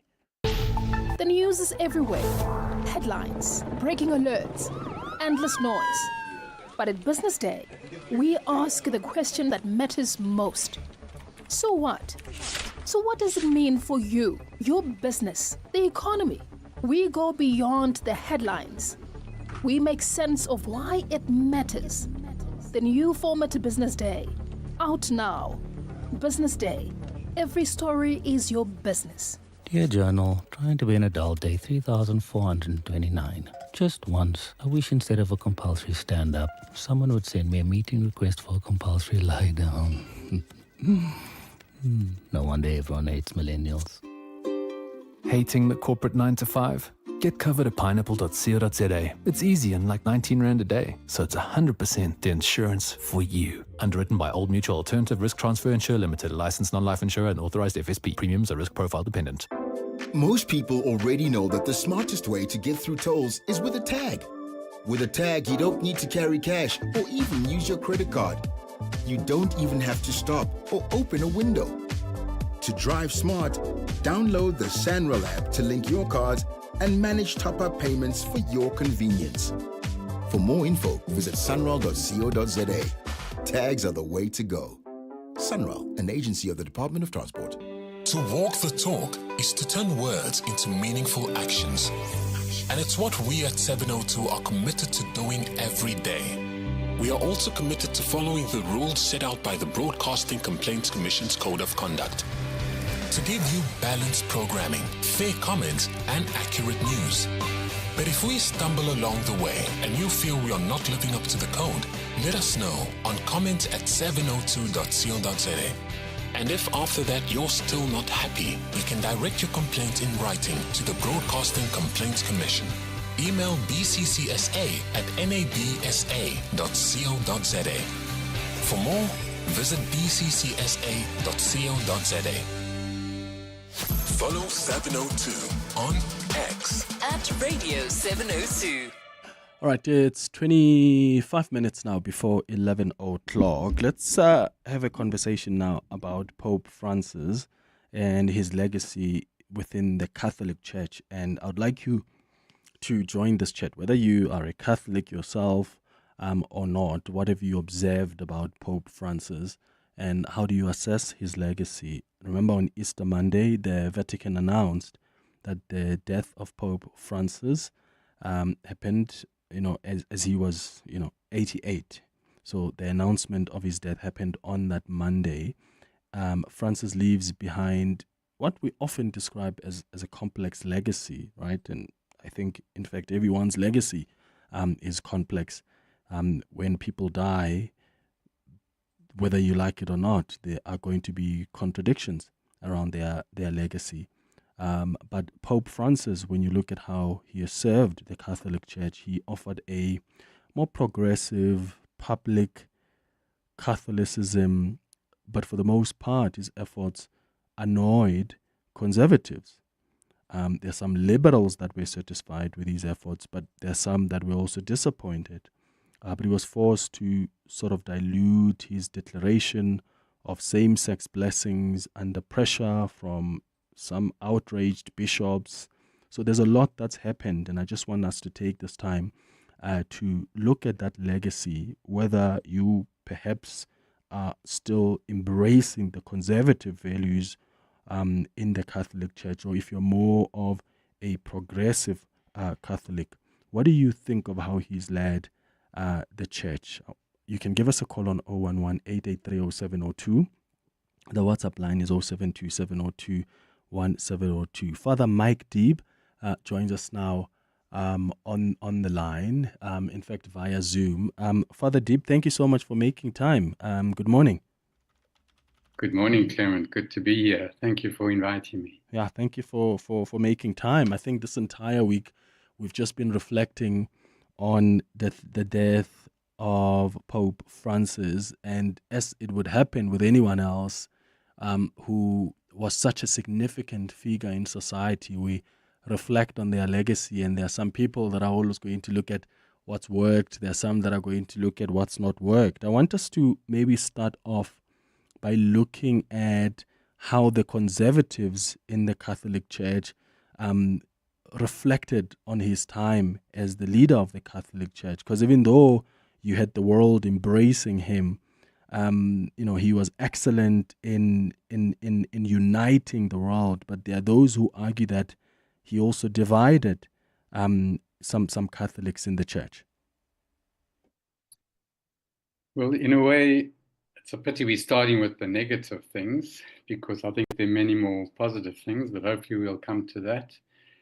But clearly, anyone who opens windows and doors will always invite a negative reaction. And I think that Pope Francis, in many ways, followed in the footsteps of Pope John the 23rd, who called a Second Vatican Council, which caused dramatic changes in the church, and there was a lot of reaction to that too. So Pope Francis has opened up many doors and windows. A lot of fresh air has been blown through. Some would call it not so fresh. But clearly, whenever you do that, you will always ruffle some feathers. And he did have many enemies, that's clear. But I think that before I go into that, it would be good to just say how much I think is vastly appreciated by the majority of people, Catholics in the world, even in the United States. A recent poll showed that over 60% of the Catholics there were very much in favor of him. So there are people who haven't liked some of the things he's done, and clearly what that would boil down to is when you adopt an approach, as he has, of saying compassion and mercy are the most important things, as against just implementing rules in a strict way. you will always find those who want the rules to be implemented in a strict way who won't be too happy with that, because they would call that confusion. They would call that moving away from church teachings, which he never did precisely. But I think that in that context, he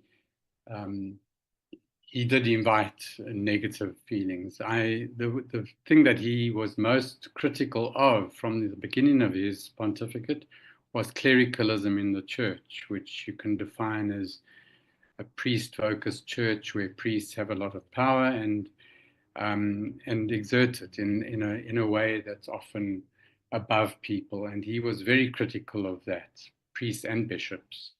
And he kept saying things like, a pastor needs to smell like his sheep.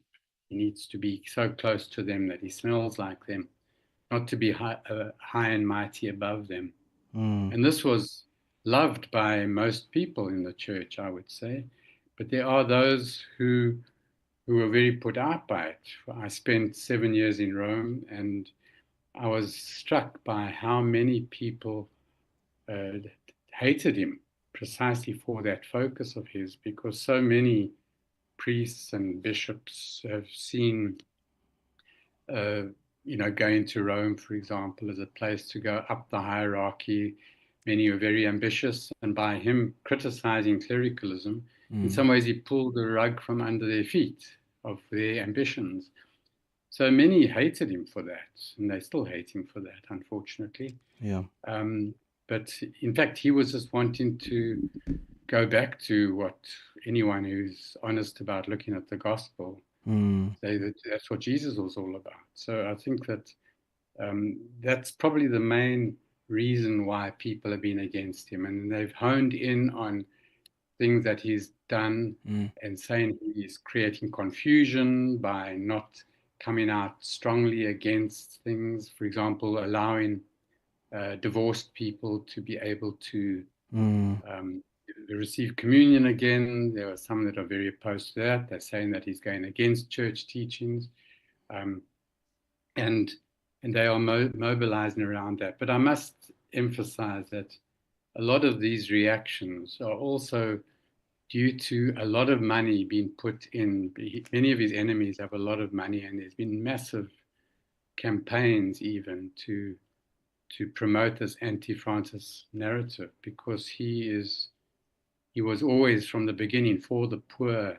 Yeah. He was always for, he was very critical of neoliberal capitalism, of imperialism, of colonialism. So the many people that are benefiting from those things, they saw him as an absolute enemy. Yeah. That's why they put a lot of money into countering his narrative. I mean, one of the things he did was open up, this high level, the high level Vatican offices, even to women and lay people, which some people felt sort of contradicts the church's millennia old structure. And I suppose the question I have is, do you think then that he didn't so much change the doctrine of the church, but maybe more so the attitude of the church towards a more inclusive stance?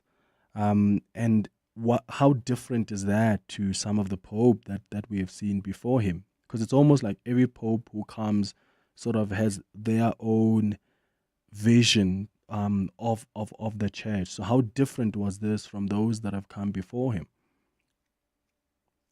Well, there was quite a big difference, especially from the last two popes. He was quite in line with the two popes before them, Pope John the 23rd, Pope Paul VI.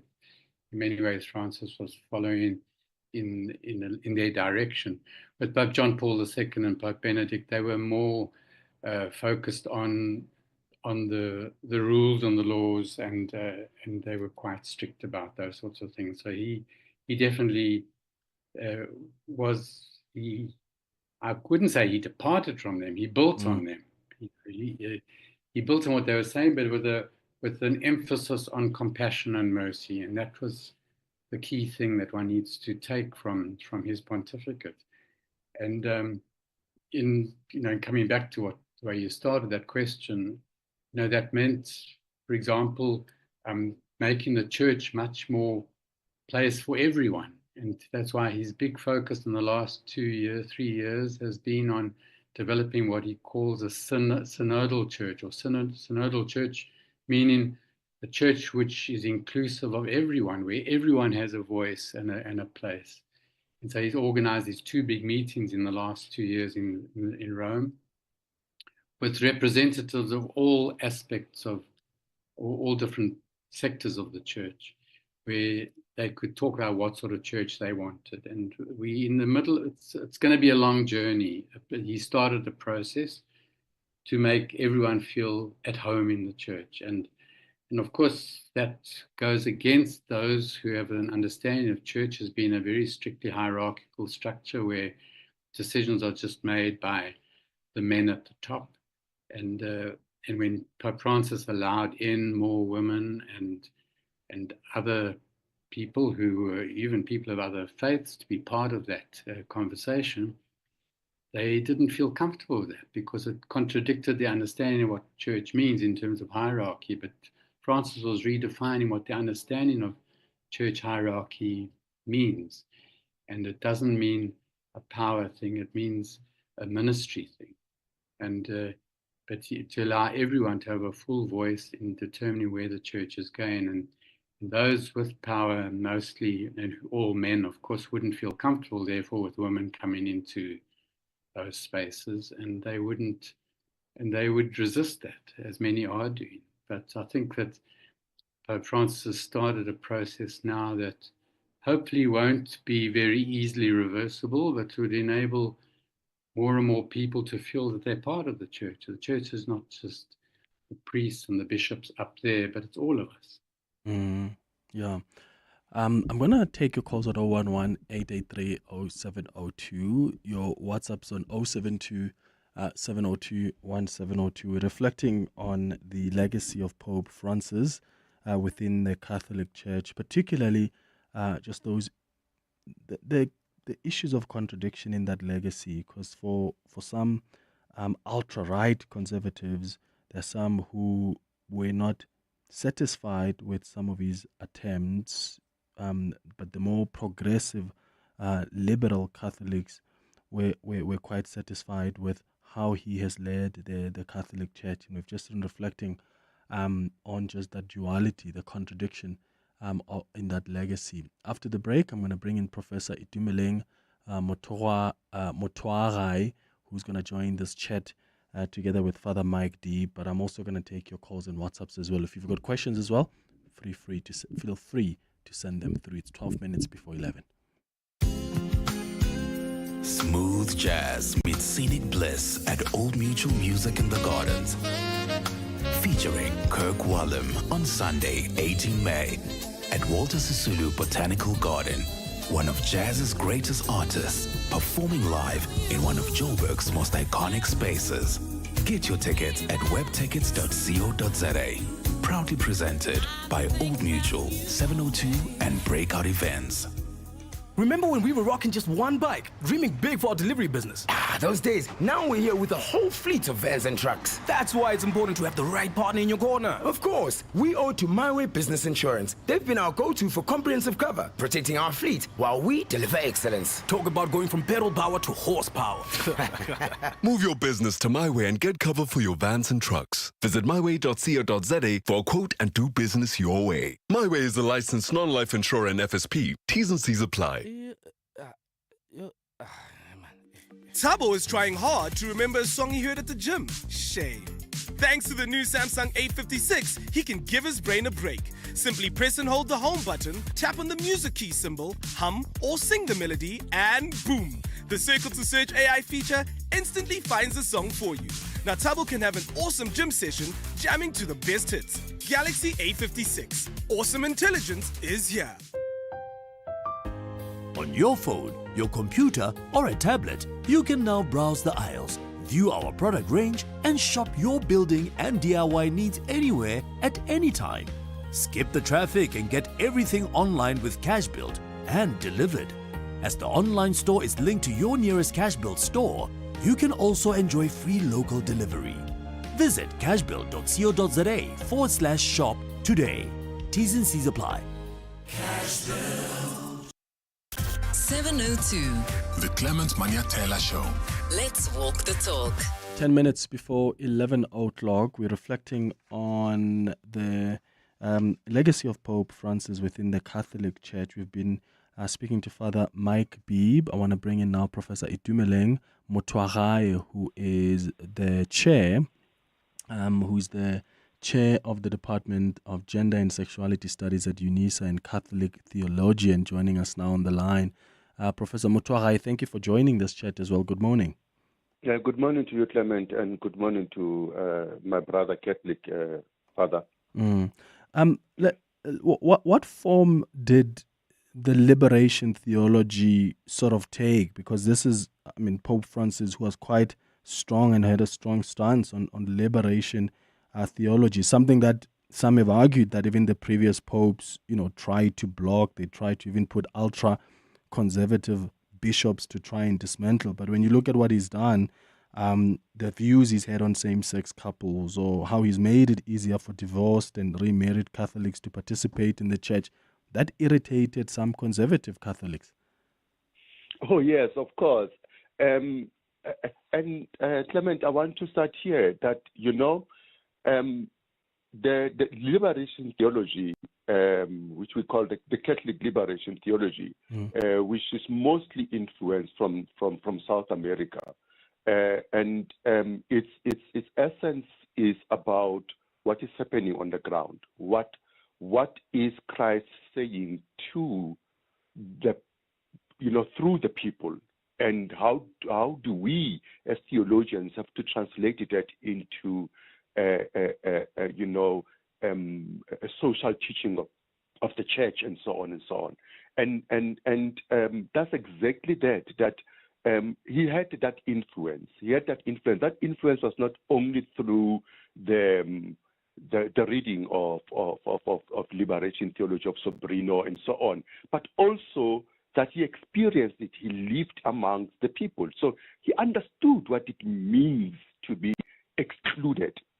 So the exclusion is not only the exclusion on the basis of your identity, but also the exclusion in the terms of the social economic stratus of the country, where those that are poor are led to the margins, and living in squalors and so on and so on.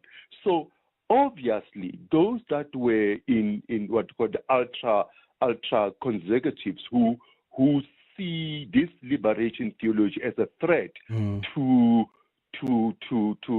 the doctrine of the church, without seeing it as actually an accompaniment, an expression of the Catholic social teachings of the church.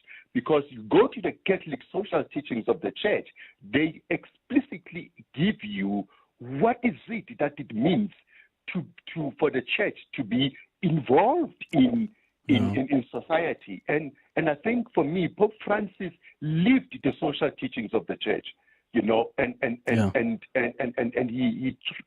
he tried in the best way that he could as a human being to be able to express the very teachings of the Catholic Church. Yeah, so some of the liberation theologians, if you will, though, were disappointed with how he responded to the sexual abuse allegations, sexual abuse of children allegations within the Catholic Church.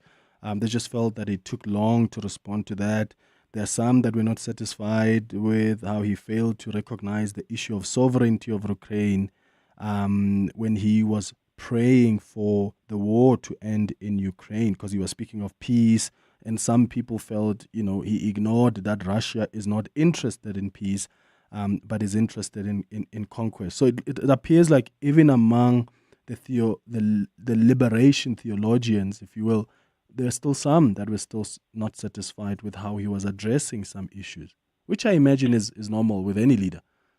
Yes, and here's the other aspect that I want to bring about Pope Francis is that as much as he is and regarded as a spiritual leader, but he is also a political leader. And as a political leader, he needs to That is why we say he occupies the seat, the Holy See.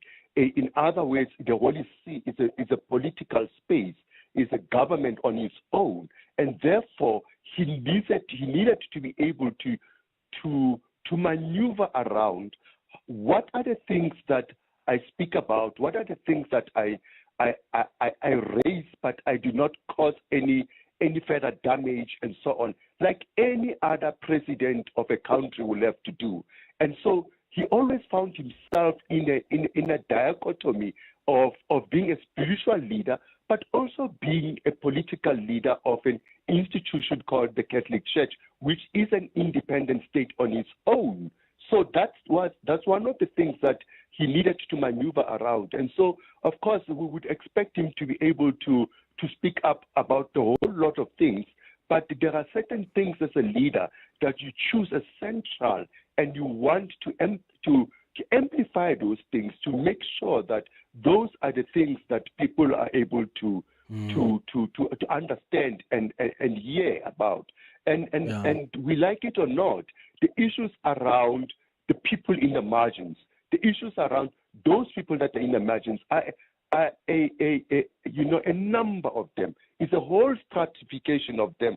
There's not even a single way in which we can say these are the people in the margin. Yeah. But him pushing for that was, I think, also making also in a way to say Ukraine, it is in the margin. It is in the margin. But how do we, engage with the powers that be? Because got it. Let me go to Kustas now, who's called us from on Midrand, has got a question. Kustas, go ahead. Good morning. Yeah, good morning, Clement. Yeah, Clement, thank you, man, for this conversation. It's been absolutely fascinating. I've been watching the two camps between the ultra-conservatives and the liberal talking about the legacy of the Pope. But here's the question I want to ask Father Dean there. In light of the fact that he appointed 80% of the current cardinals who are going to be voting in the next Pope, who is most likely then to emerge out of that conclave? Would it be a case where they turn the path of no longer going via liberalism or going back to conservatism? Who amongst this camp has got a powerful voice and most likely to shape the appointment of the next Pope? Thank you. Well, thank you so much for that question. Father Deep? I think the important thing about all Francis' appointments is that he broadened the geographic area of those that he was bringing in, and his criteria for choosing them was largely people who he regarded as pastors. They don't all necessarily agree with him ideologically, but they come from different parts of the world. Places that many people have never even heard of, and he's wanting to give them a place in the central part of the Roman structure. So I think that by bringing them in some ways, it's making the church and the leadership and the eventual election a more universal sort of election. Obviously, the fact that he appointed them means is at a certain level, if he believes that they are good pastors, he would obviously have his own criteria for determining that. And I think, but if you look at all the different people he's appointed, there's a great diversity amongst them. They don't all think exactly like him, and they wouldn't necessarily do exactly like him. But I think that they would be, if they are more people with a pastoral approach, they're more likely to be more open to choosing who they really believe God's calling them to choose when they get into the election, into the conclave. But you never know what is in people's minds and thoughts. But so we just hope and pray that through him having broadened the scope or the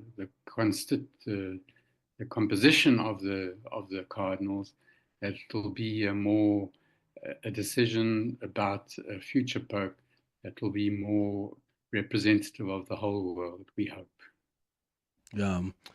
Thank you so much for that. Thank you to you, Father Mike Deeb, and to you, Professor Itumeleng Motwagae, for joining us for this conversation. It's now 11 o'clock. This is EWN. Good morning, I'm Sfiso Zulu. Ekurhuleni Emergency Services says patient files have been destroyed in this morning's fire at Tembisa Hospital, further compounding the facility's operational challenges. Today's blaze broke out in the outpatient unit 5 days after another flare-up that gutted the emergency department. The fire has since been extinguished, but large sections of the hospital are now closed and patients in need are being redirected. We cross now live to Mongezi Koko at the hospital. Mongezi, this is a huge blow for the facility. What are officials saying there on the ground? That's right, Sfiso. It's been a frantic morning here outside the Tembisa Hospital as crews battle the aftermath of yet another fire. The smell of smoke still lingers in the air while firefighters work through the rubble, this time inside the outpatient unit, which caught fire just after 5 a.m. this morning. We've seen hospital staff and emergency workers moving bundles of waterlogged files in a last-ditch effort to salvage patient records. Today's incident has forced authorities to shut down large sections of the facility. Only critical operations are being maintained and many patients are being redirected to neighboring hospitals. Here's Ekurhuleni Emergency Services spokesperson Eric Maloka. For now, we cannot confirm that they are still busy with what we call the damping down. So once the damping down is done, then we can release that statement. No, we just want to make sure that there is not even no smoke at all. So once there is no smoke, and we'll make sure that we come back to you.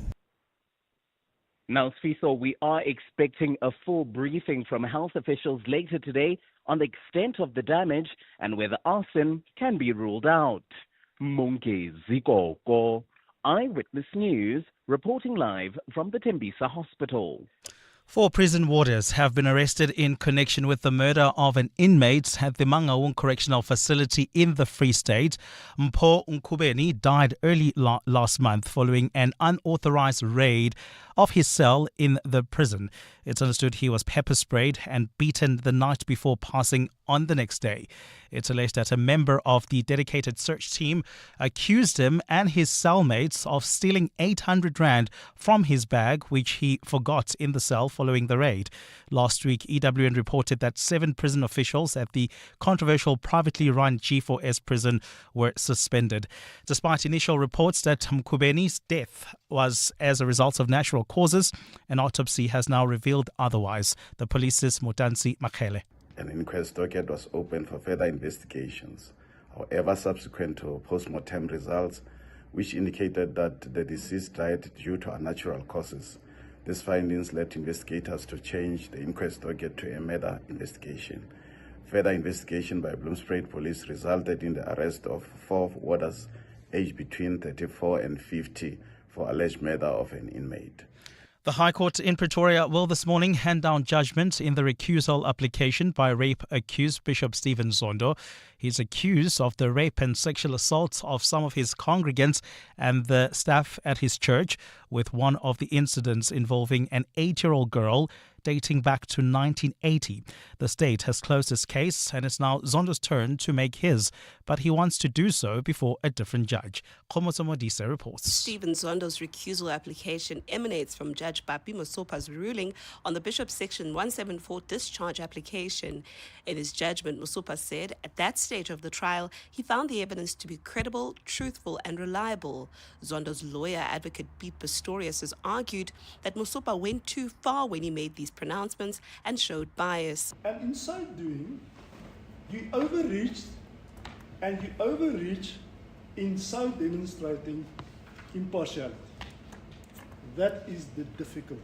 If Zondo is granted his wish, the trial, which kicked off in 2021, may have to start afresh before a new judge. But if not, Zondo will have to open his case and call his first witness. Khomoso Modise, Eyewitness News. And Pope Francis's body has arrived at St. Peter's Basilica to lie in state before his funeral this weekend. The late Pope's open wooden coffin was carried by pallbearers 500 meters from the Casa Santa Marta, where he lived and died, behind a procession of red-robed cardinals.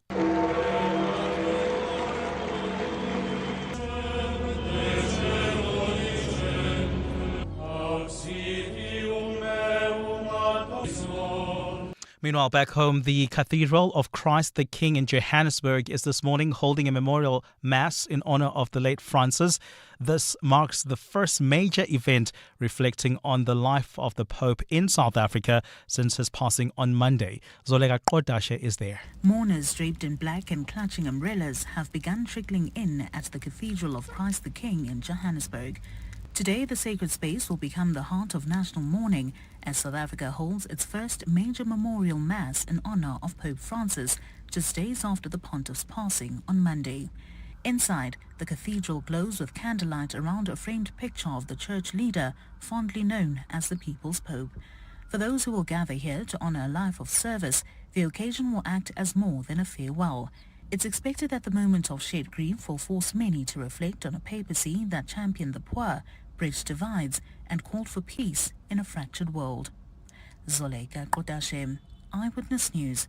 Gold is trading at $3,318.04 an ounce. The rand is at 18.56 to the dollar, 24.72 to the pound, 21.14 to the euro. Brent crude oil is at $68.49 a barrel.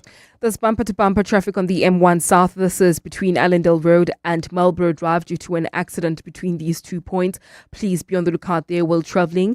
In Greenstone, specifically Lombardy East, heading towards Alexandra, do expect heavy delays on the N3 North towards London Road. That's due to an accident. A cloudy day in store for Gauteng with scattered showers and thunder showers. The temperatures will peak at highs between 21 and 23 degrees. The developing story in Eyewitness News this hour. Ekurhuleni Emergency Services says patient files have been destroyed in this morning's fire at Tembisa Hospital, further compounding the facility's operational challenges. EWN, in touch, in tune, and independent. For the latest, visit ewn.co.za or download the EWN app.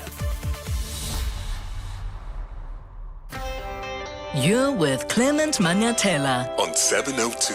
Let's walk the talk. Streaming on the Prime Media Plus app. DSTV channel 856, 92.7 and 106 FM.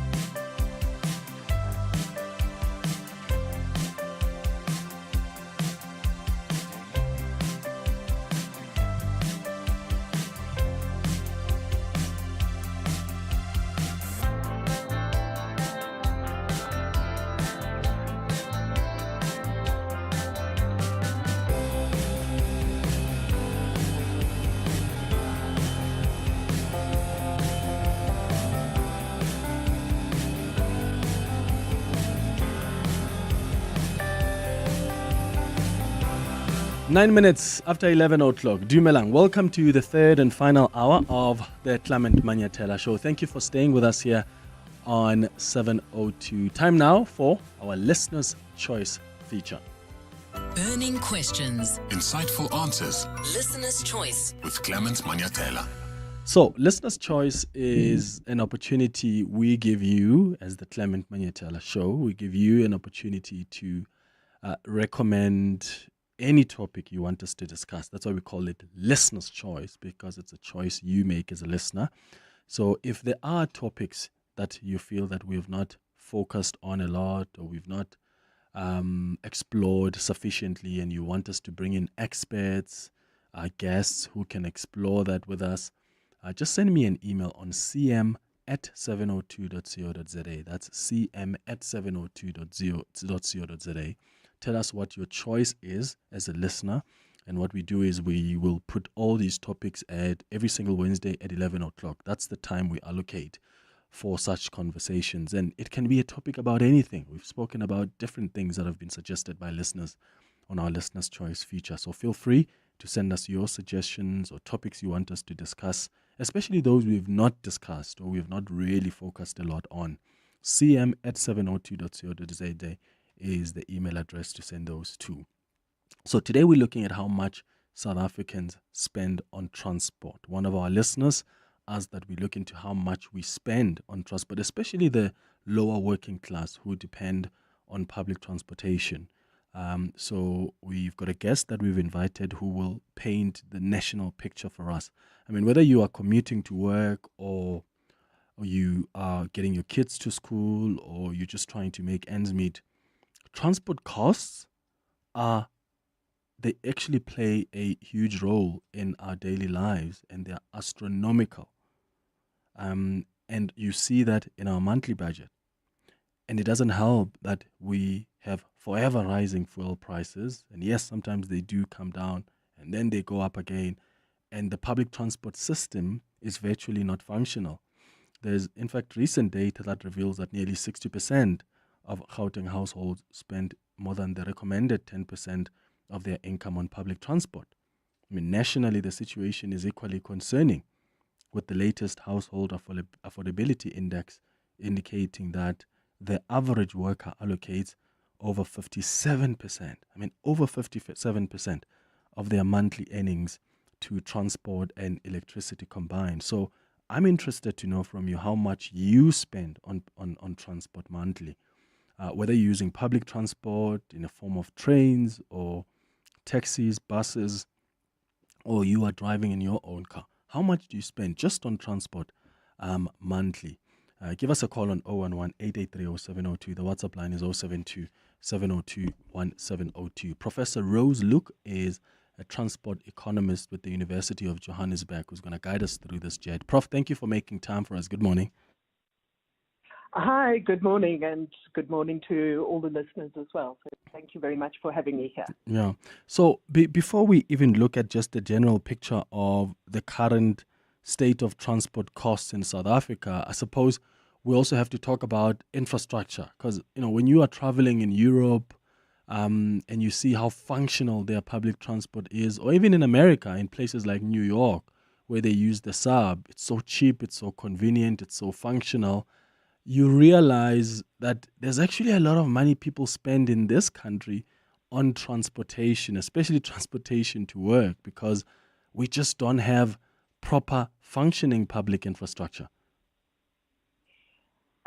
Yes, I think I can agree with you wholeheartedly on that. And I certainly don't think that one can discuss transport costs without thinking about transport infrastructure and how it influences those costs. So yes, I think certainly we need to, if we are going to look at costs, we have to look at the state of the roads.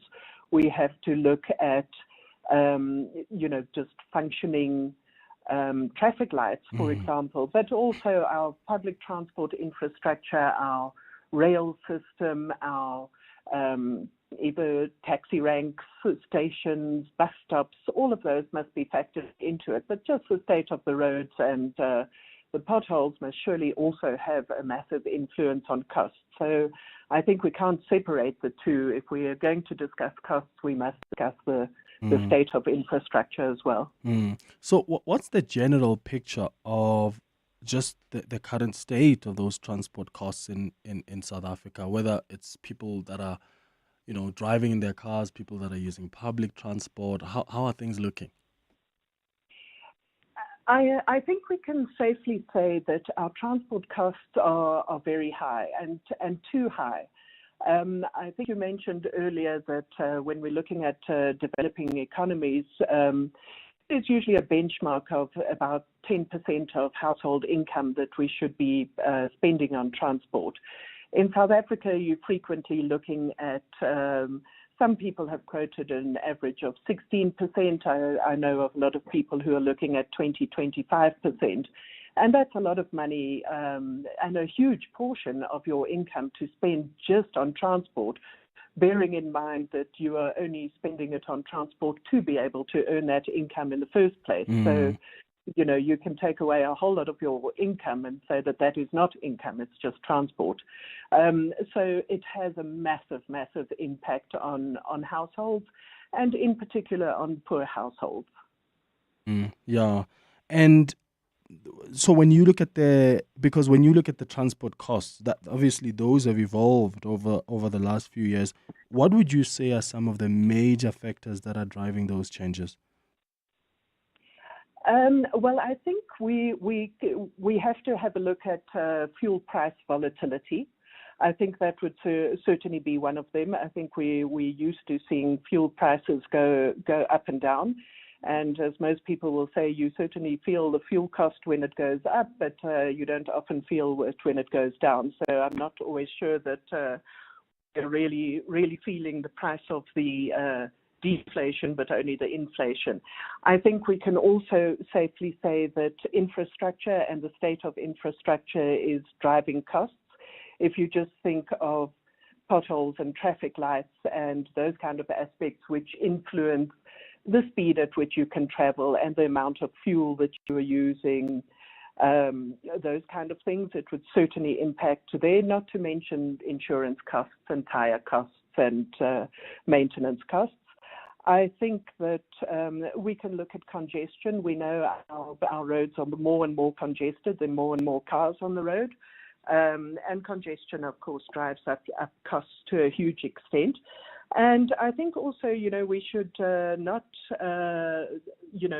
underestimate the fact that in South Africa, we have very, very long travel distances and commuting distances. And, it comes from a long history of poor spatial planning, but that spatial planning is perpetuated now, where you find that lower income people are living on the peripheries of the cities. So you will also find that, there's enormous travel distances, and those must surely add to costs as well, just from a sheer distance perspective. So there's many things driving the increased costs, but certainly we find that they are increasing to unaffordable levels. And of course, you've got services like taxis, trains, buses. Are those being priced fairly, considering all those operational costs? And also, often you hear, especially the lower working class, they want to use their trains, but because our trains have virtually really been non-existent for the longest time, and yes, they're beginning to come back now, and they end up then going for taxis, which is more expensive to travel using taxis as opposed to trains or even buses. So when you look at the pricing for some of those services, is that being priced fairly, considering the other costs, operational?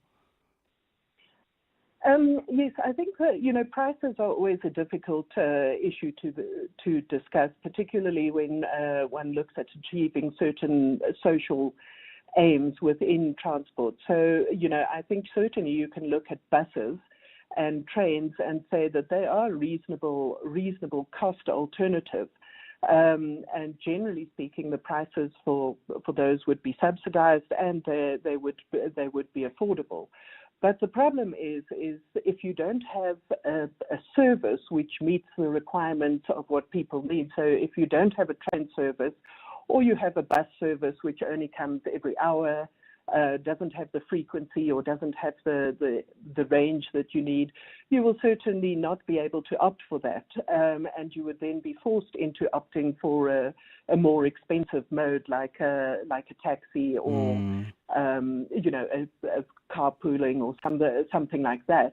So certainly I think that where we fail to provide proper public transport service and fully subsidized public transport services, you're certainly going to be impacting on the ability of people to achieve what they need to achieve in society, just access jobs and access health services and so on. So, it's one thing providing an affordable service, but it also has to be a service which meets the requirements of the users, and that means more frequent services, a wider range of services that access poor communities, provide opportunities for lower income communities, and so we can go on. So, taxis, we know, are certainly the more expensive mode of transport, but in many cases people don't have any options in being able in using taxis, as that would be the only service that is available to them. So in a way, they are captive to a higher price. Okay. And of course, there's an impact that all these rising transport costs have on especially lower income communities that rely heavily on on public transport daily. I mean, the impact just affects the entire value chain.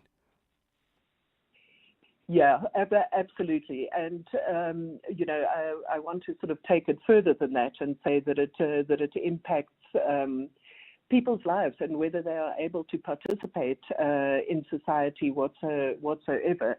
I know there are many cases of people who are excluded from job seeking, for example, simply because they cannot afford the transport. And sometimes when they do get a job, they're unable to sustain the transport costs. So it will definitely have knock-on effects into the ability to earn income, the ability to, I mentioned, access to health services or education services, with many communities deciding that they will walk all the way, which is not practical when you have long distances. And people just opting only to make the most essential trips, like taking a child to a hospital, by transport. Otherwise, you're constrained in what you're doing, and socially excluded from normal societal activities. And you spoke of carpooling earlier on, and I was just thinking, with all the rising costs of fuel and maintenance, I mean, I wonder if owning a private vehicle is still economically viable for most South Africans. Yes, I think I can take that from two angles. I think the one is that it just does become more and more expensive to own a vehicle. But I think one should also just bear in mind that the people that are most likely to fall out of that market are the people who are marginal users at best. So they're only just managing to hold onto a vehicle, and as the costs rise, you will find them falling out of the market. But that does mean that they will then be severely constrained in terms of where they can access. Such people will typically be falling to the taxi industry or the bus industry. But of course, if those are not available, then again you will have a problem.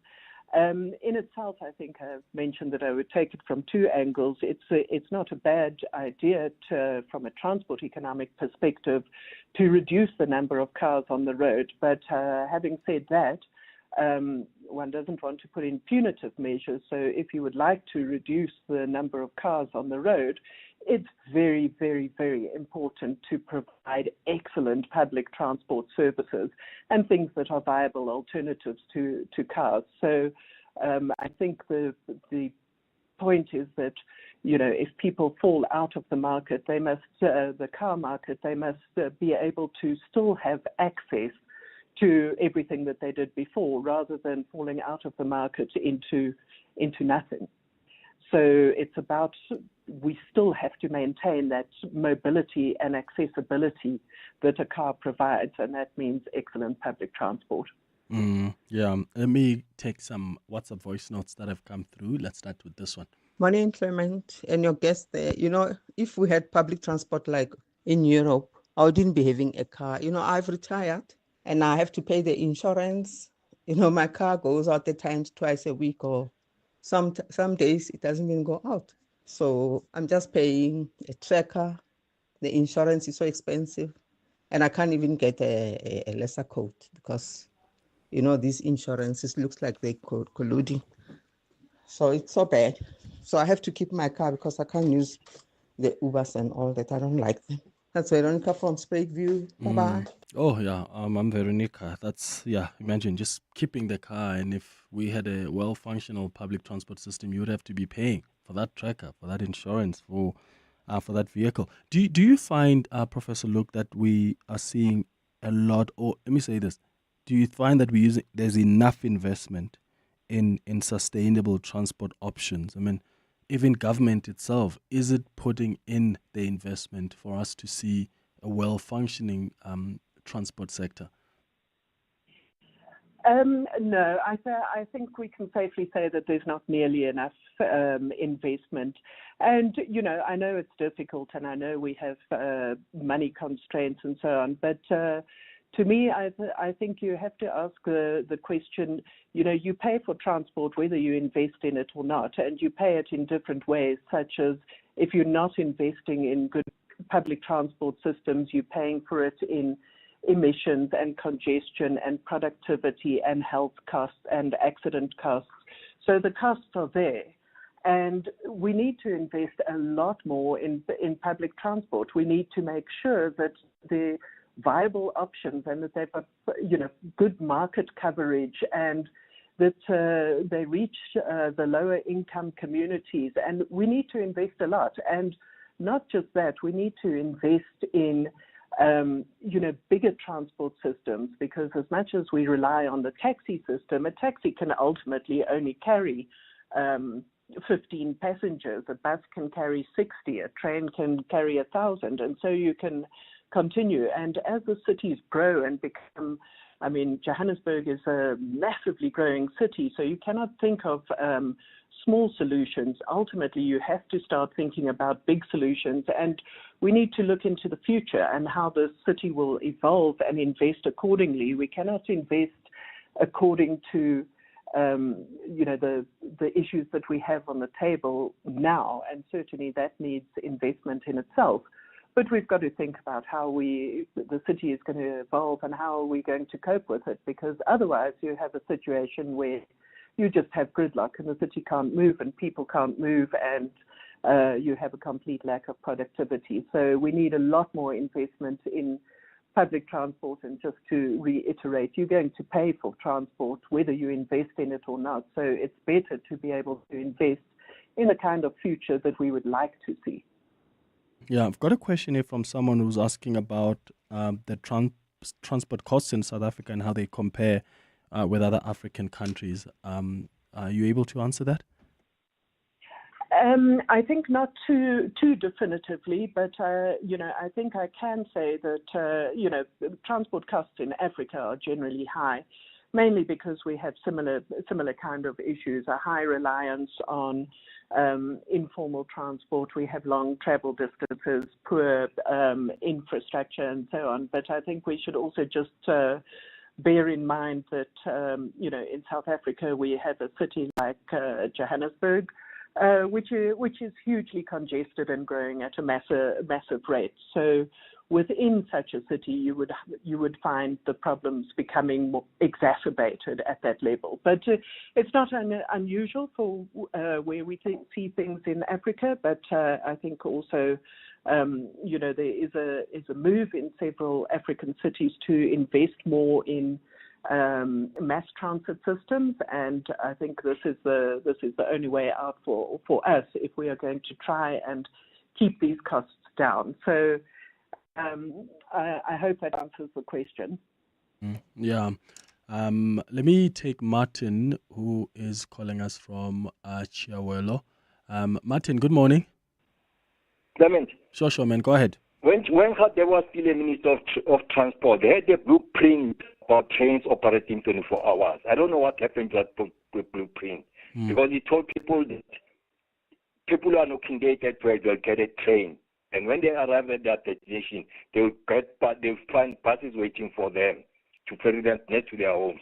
I don't know what happened to that blueprint, because we are struggling about what we are discussing now. We are spending so much in taxis.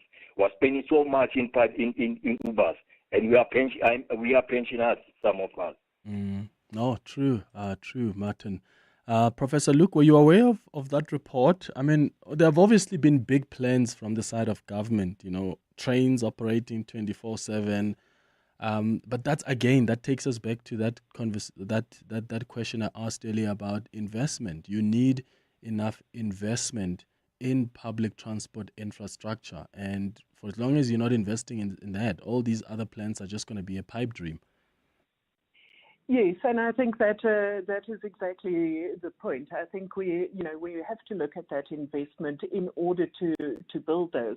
I think that rail will struggle because people don't trust rail anymore, and they don't trust it to reliable. So it's difficult to get high ridership numbers and so on. So, you've got to start off by offering a frequent and reliable service, without which you will not be able to build into these longer services. I certainly know that transport policies over the years have said over and over, let's extend the working hours. But the reality is that if you are trying to catch a bus at 4 o'clock in the morning, or a train at 10 o'clock at night, there are very little options available to you. And, that then leads you back into more expensive modes of transport, as your listener correctly said. So, you've got to be able to build up a service which people feel that they can rely on, that is always available to them, that has the frequencies and the coverage that they want. And from there, you can build into longer working hours and night services and so on. But I think at the moment you just need a lot more investment that has to happen at that level. Yeah, Professor Rose Luke, thank you so much for guiding us through this important conversation. Professor Luke is a transport economist with the University of Johannesburg. It's 11:31. Mbali has the latest in Eyewitness News headlines. Good morning. Thanks, Clement. A very good morning. Patient files have been destroyed in this morning's fire at the Tembisa Hospital, further compounding the facility's operational challenges. Today's blaze broke out in the outpatient unit just 5 days after another fire in the emergency department. The fire has since been extinguished, but large sections of the hospital are now closed off and patients are being redirected. Roman Catholic believers have gathered at the Cathedral of Christ the King in Johannesburg in a mass memorial in honor of Pope Francis. Senior political figures are also amongst those who have come to pay tribute to the late leader of the Catholic Church who died on Monday. And 4 prison warders have been arrested in connection with the murder of an inmate at the Mangaung Correctional Facility in the Free State. Mpho Mkumbeni died early last month following an unauthorized raid of his cell at the prison. Those are the headlines, this EWN and more at midday or as it happens. EWN Traffic. This EWN Traffic is brought to you by cars.co.za. Let's find what moves you. Amu, how are we looking on the road? Well, we've got heavy delays, Clement, on the M1 North between Boysons Road and the Crown Interchange. Speaking of the Crown, turn-off delays on the M2 West heading towards the Crown City area. This is just as you come out of the Crown Interchange towards Main Reef Road. While travelling in Hyde Park, we still have got that accident along Jan Smuts Avenue. It happened near Jellicoe Avenue. It is causing delays. There's also slow-moving traffic along the N12 West towards the Kiluli's Interchange. Please be on the lookout there. In Midrand, an accident on the N1 South that happened just near Allendale Road. It is causing delays. Please approach with care. More updates coming up at the top of the hour. There's more EWN on air, online, and on the EWN app. Follow 702 on X. At Radio 702. All right, 25 minutes before 12 o'clock. Coming up between 1 and 3 p.m. is 702 Afternoons with Relebogile Mabucha. How you doing? Good, and you, Clement? Giminati, what's popping today? Coming up on the show, we're going to be chatting in our finance feature about finfluencers, as in finance influencers, who are teaching our children essential money skills. We'll have that conversation. We're going to have a masterclass on how intellectual property rights and innovation policies empower creators in the music industry. Specifically, we'll be joined by Adams & Adams attorneys for that conversation. But I'm going to kick off by asking everybody, especially those who are already married, who buys the man's ring? And how did it work in your situation? Because I've heard some couples where the wife bought the husband's ring, but who buys the husband's ring? Some men have bought their rings themselves. That's unfair. Why? Am I buying your ring? Yes. I get you're giving me engagement ring and you're also doing... When? Firstly, I'm bringing you a whole table with everything on it. Okay, can I bring myself the table but get the ring? So question, who do you think should be buying the ring for the... I think we should buy each other rings. If I'm buying you an engagement ring why can't you buy me the ring? Do men even wear engagement rings? Well, I don't it doesn't think have to be so. an engagement ring, but for you, The wedding ring. Wedding ring. I just think also it's more precious. Like what? When you put a ring on my finger, I already know it because I bought it myself. So you want to be surprised with a ring at the altar? I would love When to, we as long say, as you know what I with like. this ring, I blah, And I blah, go, blah. good choice, my bebeza. I really want to hear from the peoples out there. Wait, but do men really buy their own rings? Some of them have said they buy their own rings. So what should be done? Who should be buying the ring? And I want to know from everybody's experiences. If you are a woman who bought your husband's ring, did you guys discuss it before? Did you say, okay, let's have rings that match? Like, how does it work? Because I realized the other day, no one ever talks about men's wedding rings. Yeah. Where do they just appear magically on your finger when you say, You're so I right, do? because I've also never thought about where does that ring come from? Who bought it? Yes. But I really think that it's weird, unless, of course, there are circumstances where the wife doesn't work but even with that, I still think there must be a budget that's allocated to a ring for the husband, and you must still go and get the ring for me, so that it also You becomes see, you're a nice, adding another precious layer moment. because I must actually ask my brother what him and his wife did. But they planned together, you know, rings. So it was not a shock on the wedding day that you're getting a ring on your finger you've never seen. They checked the sizing. I know some people engrave it. Some couples go together. But yeah, I wonder, like, should there be a tradition? Because men of today, you guys want princess treatment. And then she walks out of the studio.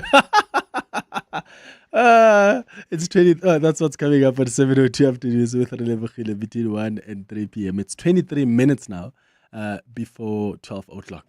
The Sharing Space On the Clement Manyathela Show. 702. Time for the sharing space, and the sharing space is a feature where we share our stories about stuff that happens in our lives, at work, in our family homes, while you were on holiday, when you were with your partner, whatever you want to share with us as the CM Show family. You can just write to us on cm@702.co.za. And today we've got an email from Anonymous that I'm going to read, and afterwards I'm going to get your thoughts on it. If Anonymous is asking for advice, please feel free. Be kind enough to offer advice. Some of you have been in this situation before. Just tell us how you've dealt with it. The email says, "Greetings, Clement. I hope you're well. Please, could your listeners tell me if I'm overreacting? My mom passed away 5 years ago after a long illness. I was doing my final year at university. My dad became very hands-on and catered to my every need. He literally tried to fill the gap that my mom had left. After I graduated, my dad introduced me to a lady that he said was his friend. He said they met 6 months after my mom's passing. I thought that this was too soon, and I did not like the lady from the beginning. They dated for 2 years before he proposed to her in 2022. They got married in 2024, and she officially moved into our family home. I've grown to be more accommodating of her, but last week I went home and found that she had removed all of our family pictures from the wall. My mom featured in all the pictures. My stepmom put all the pictures up in my old bedroom. I'm very hurt by this because I feel like it removes my mom's memory from our home. I raised the issue with my dad, but he says it's unfair on my stepmom to keep seeing pictures of my mom in the house because she's trying to make the home her space as well. This has hurt me so much. I'm the youngest child and I'm closest to my mom. My 2 older siblings don't seem to be bothered by this. So, am I overreacting? I'd like to hear from some of the listeners. Anonymous. Okay, what do you think? 011-883-0702. Anonymous's mom passes away. 6 months later, dad meets a woman, proposes to her 2 years later. The stepmom now moves into their house. And the issue that Anonymous has is that stepmom has removed all the pictures, family pictures from the wall that feature their mother. And just she feels like this is hurting her. The older siblings are seemingly okay with it, which is why she's asking, am I overreacting? It's such a tricky one because, it is a tricky one. And maybe that's why it's so important that we respect the family home, especially when someone has passed and children still have ownership and still consider this as a family home. Then maybe as a dad, what you do is, how about you find another space for you and the stepmom so that you make that your family home? Because if the stepmom comes into a home that belonged to you, your late wife, and the kids, and still makes changes to that, what does that say to the kids who still live in that house? I mean, I see it if the kids are no longer living there, but for children who still live in the house, it's a bit of a tricky one. And maybe the better option, especially where there are resources and capacity, maybe it's better to just, let's find a new home when you're marrying someone, when you've lost your wife, in this context, a wife that's been lost. Yeah, I don't know. I just think that would have been my solution. So, Anonymous, I actually don't think you're overreacting. Your mother is your mother. Your mother shared that home with all of you. I don't think her pictures must be removed from the wall. If the stepmom feels like this house needs to have, her vibe, wants to somehow have ownership of it in a sense that it must be representative of her as well, then they must find another place for that. Otherwise, she has to integrate herself within this family structure. That's my view. What's yours? Give us a call or send us a WhatsApp voice note. It's 18 minutes before 12. 8 out of 10 radio listeners suffer from CAR or car advertising on repeat. Symptoms include fatigue, anxiety, and confusion. With so many car ads coming at you on your daily commute, buying or selling a car can feel overwhelming. But there is a cure. Cars.coza. Whatever car you want to buy or sell, cut through the and just go to Cars.coza and let's find what moves you. Cars.coza. The Emirates Lions are back at Emirates Airline Park for the rest of the remaining 4 Vodacom United Rugby Championship fixtures. Let's do it for the city and get behind the Lions as they prepare to face Connacht this Saturday, the 26th of April at Emirates Airline Park. It's more than just rugby. It's a fun-filled day out with family and friends. Kickoff at 1:45 p.m. Tickets available at cricketpro.co.za or at the Emirates Airline Park ticket office. See you there. The best thing about Decofern furniture is that it isn't just furniture. A table isn't just a table. It's mom's cooking. A bed's more than a bed. She's asleep. It's where we keep our dreams. Even a couch can hold the biggest victories. Make more amazing memories with Decofern Furniture's best for less deals on top selling items. In store now or online at decofurnsa.co.za. What is your money doing right now? Is it lazing around in that other account because you're not sure where to move it for premium growth? Well, let's make it work hard in a Standard Bank Money Market Select Investment Account, where we'll grow it with a nominal interest of up to 7.9% on a minimum deposit of 100,000 Rand. Plus, you get access to your funds anytime. Open yours online or on our app today. Standard Bank is an authorized FSP and registered credit provider. T's and C's apply. This Freedom Month, 702 invites you to a soulful celebration of democracy and music. Join us for an exclusive afternoon of world-class live jazz, gourmet dining, and connection. Curated by Jazz and Beyond's Nothemba Madumo. Wednesday, 30th April, at the historic Sanctuary Mandela, Houghton. With performances by Fea Faku, Herbie Twayedi, and Ziza Maftik. Plus a global concert live stream from Abu Dhabi. Celebrate the freedom of jazz on International Jazz Day with 702 and Jazz and Beyond. Powered by Omoda. Limited seats available. Book now at ticketmaster.co.za.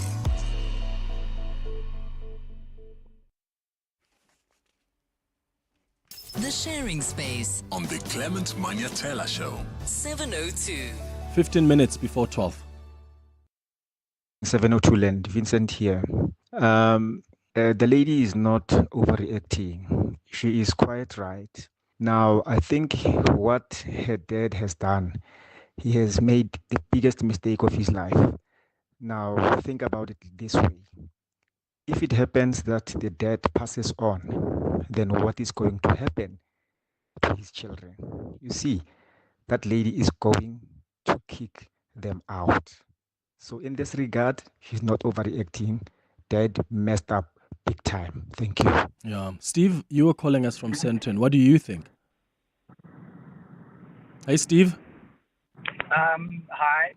Yeah. What are your thoughts? Hi. Good day to you. My perspective is that there's nothing absolute in life, and life is actually about a compromise all the way through. I think the mother-in-law is being, or the stepmom's being a bit unfair, but likewise, I think the young man is overreacting a bit. The father has to move on with his life. He's got a new partner, and I think his new partner should be a bit sensitive that she can't wish away the fact that there is a previous life that her husband has now. Hi, Clement. Some of the pictures, and also the young man needs to be sat down and told that he's a family home, but there's a new member of the family, and you must compromise. You must accept that some of the pictures will go and some will stay. Likewise, the stepmom must accept that as well. Some of the pictures will stay, yeah. Steve, thank you for that. So it's about a compromise. Mama Kau, you're in Kagiso. What do you think? Hi. Hi, Clement. How are you? Good, thanks. How are you?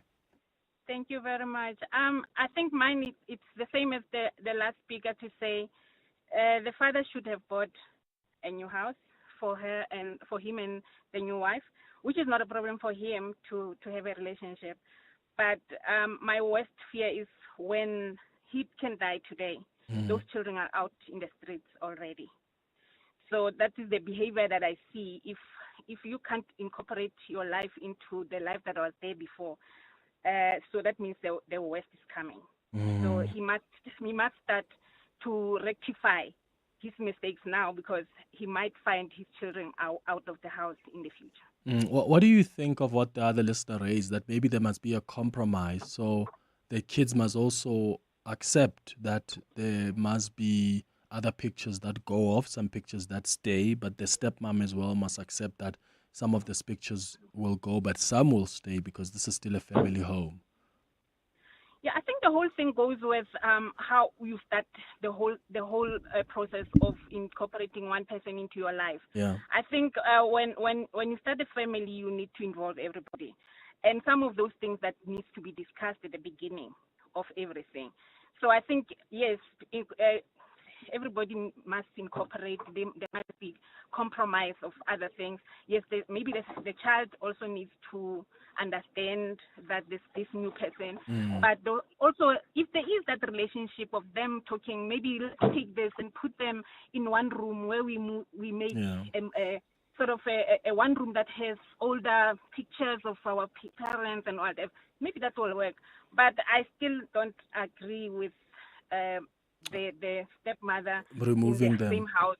Yes, and also in the same house with them. I think the father should have bought another house. I agree, Mama Kau. That's still a family home for these kids. And if you and I also understand that a stepmom also needs to feel like this is my space, this is our home. Then build a separate home for the stepwife. And I know it's very simplistic to say that must be the option with everyone, because not all people are going to have the resources for that, or the money, or the capacity.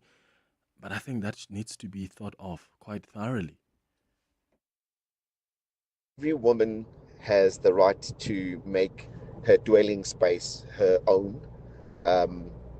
It therefore does make sense that she would remove the photos. I would remind her that it's not really her space. It's the only way for her to claim it back. And I support the father, and I support the older siblings. She can keep those photos in her bedroom, and in time, she can take those photos to a new home. No, you need to let go. Hello, 702 lenders. It's really sad for Anonymous, but I think the whole setup was not done properly. I think the man was supposed to find the house for the latest wife so that every family member of the house can still have a nice memory or closure.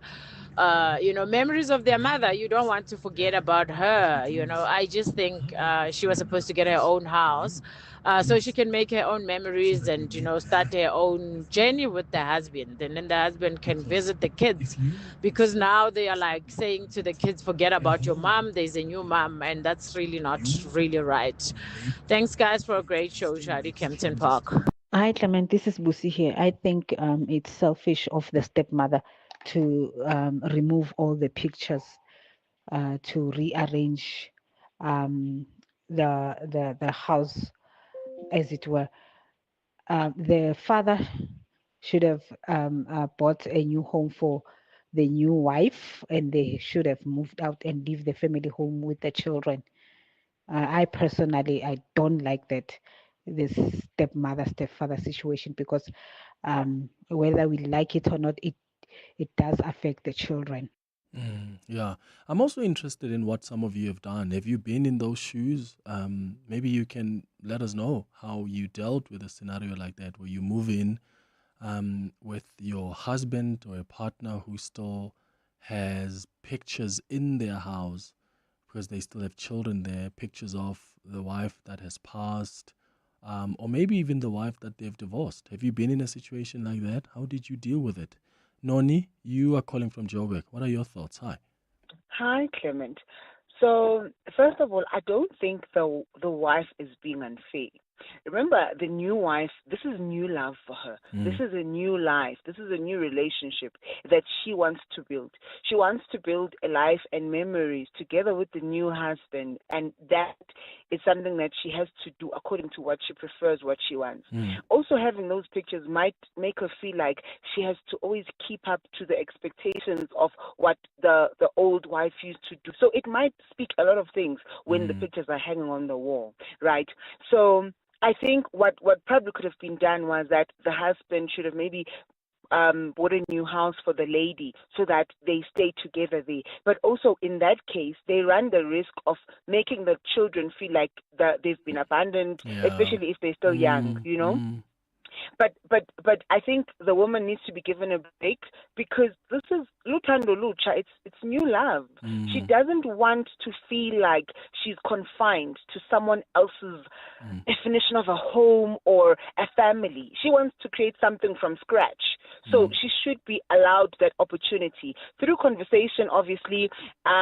But I don't think there's anything wrong with that, because all of us, when we find new love, we want to create something that speaks to us, not try and walk in someone else's path. True. And she's just as entitled to that space as those kids, and especially if the husband has brought her into that space. Then if that's also her home, she must feel at home, and part of her way feel a feeling of home is to make that space hers as well. But then the question, guys, is because I also believe that the man should have gotten a separate house for her, so they live there. But then, what if the husband can't afford that? What then happens? Met ladies, you're in Omonde. Hi. Tobel. Now, in those shoes, it divorced the man today. Oh, Met ladies, the line is not good. It's not good, and I want to hear what you're saying, because you're saying that you may have been in the shoes. So I'm gonna put you back to the producers to try sort out that line. Janice, you are in Randburg. Have you been there in this situation? Yes, I was. My husband's wife passed away from cancer. Yeah. And when I moved into his home, his youngest son was still living here. And I was of I felt that he must be able to hang on to his mother. I wasn't there to be his mother. And I just felt that if there was anything here, that was his mother, if whether it was pictures or anything that reminded him of her, then they must stay. But I must say that in the bedroom, in our bedroom, there was a large photograph of their wedding picture. And I wasn't very happy about that. Yeah. But I left it up to my husband to realize that when he must remove it. And he did. In time, he took it down. How long did it take for him to remove that pic, Janice? Not too long, because we were together before we got married. Yeah. And I would say maybe it was as long as a year. Okay. But I was sort of able to cope with it. Yeah, you're able to deal with it. Thank you, Janice. Yes. Thank you for sharing that experience with us. Med Lettuce, we've got you back on the line. Go ahead. When I divorced my husband, yeah, unatlana girlfriend, because the girlfriend used to come and sleep in the house. If you start a new life, irrespective of your gender, respect the children of the late wife.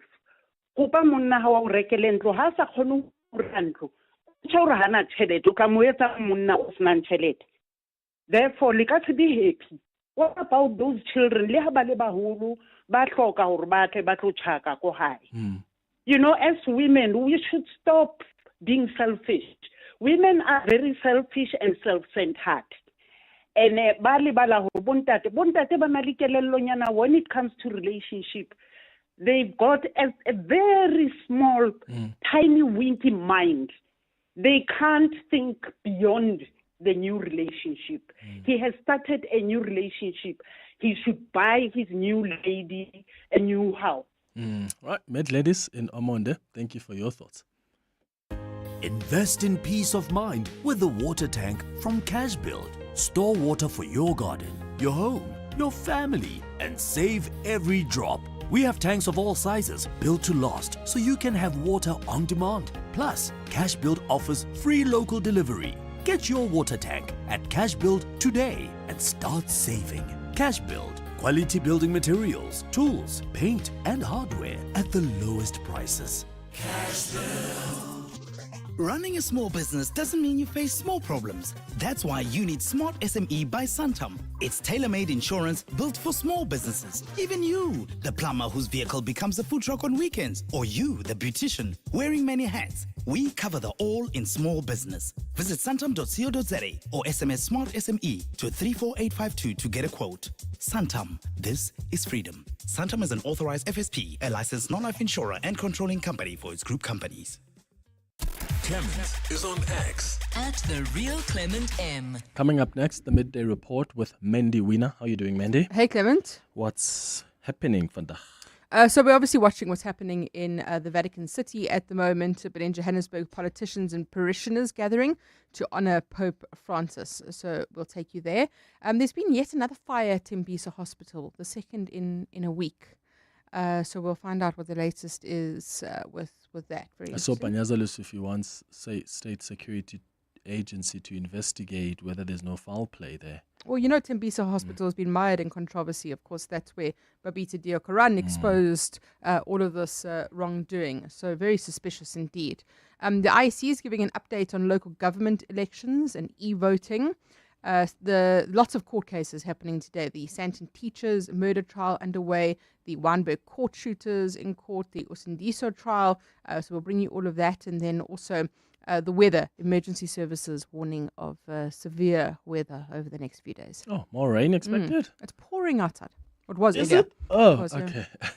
Yeah. All right. We've been stuck in studio since early this morning. All right. Thank you. That's what's coming up on the Midday Report with Mandy Wiener. Thanks to you for listening to the Wednesday edition of the Clement Manyathela Show. We'll be back with you again tomorrow between 9 and 12. Have a beautiful day, my friends. Bye-bye.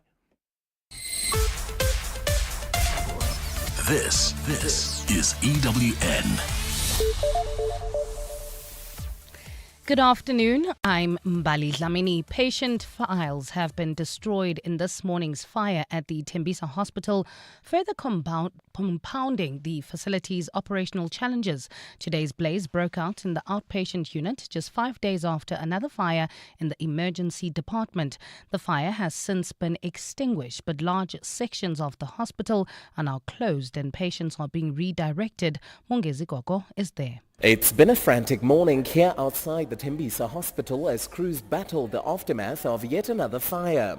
The smell of smoke still lingers in the air while firefighters work through the rubble, this time inside the outpatient unit, which caught fire just after 5 a.m. this morning.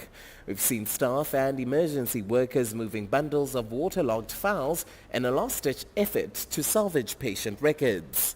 Ekurhuleni Emergency Services spokesperson Eric Maloka. For now, we cannot confirm that they are still busy with what we call the damping down. So once the damping down is done, then we can release that statement. Meanwhile, a full briefing is expected from health officials later today on the extent of the damage and whether arson can be ruled out.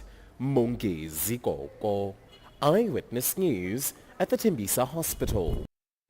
Roman Catholic believers have gathered at the Cathedral of Christ the King in Johannesburg in a mass memorial in honor of Pope Francis. Senior political figures are also amongst those who have come to pay tribute to the late leader of the Catholic Church who died on Monday.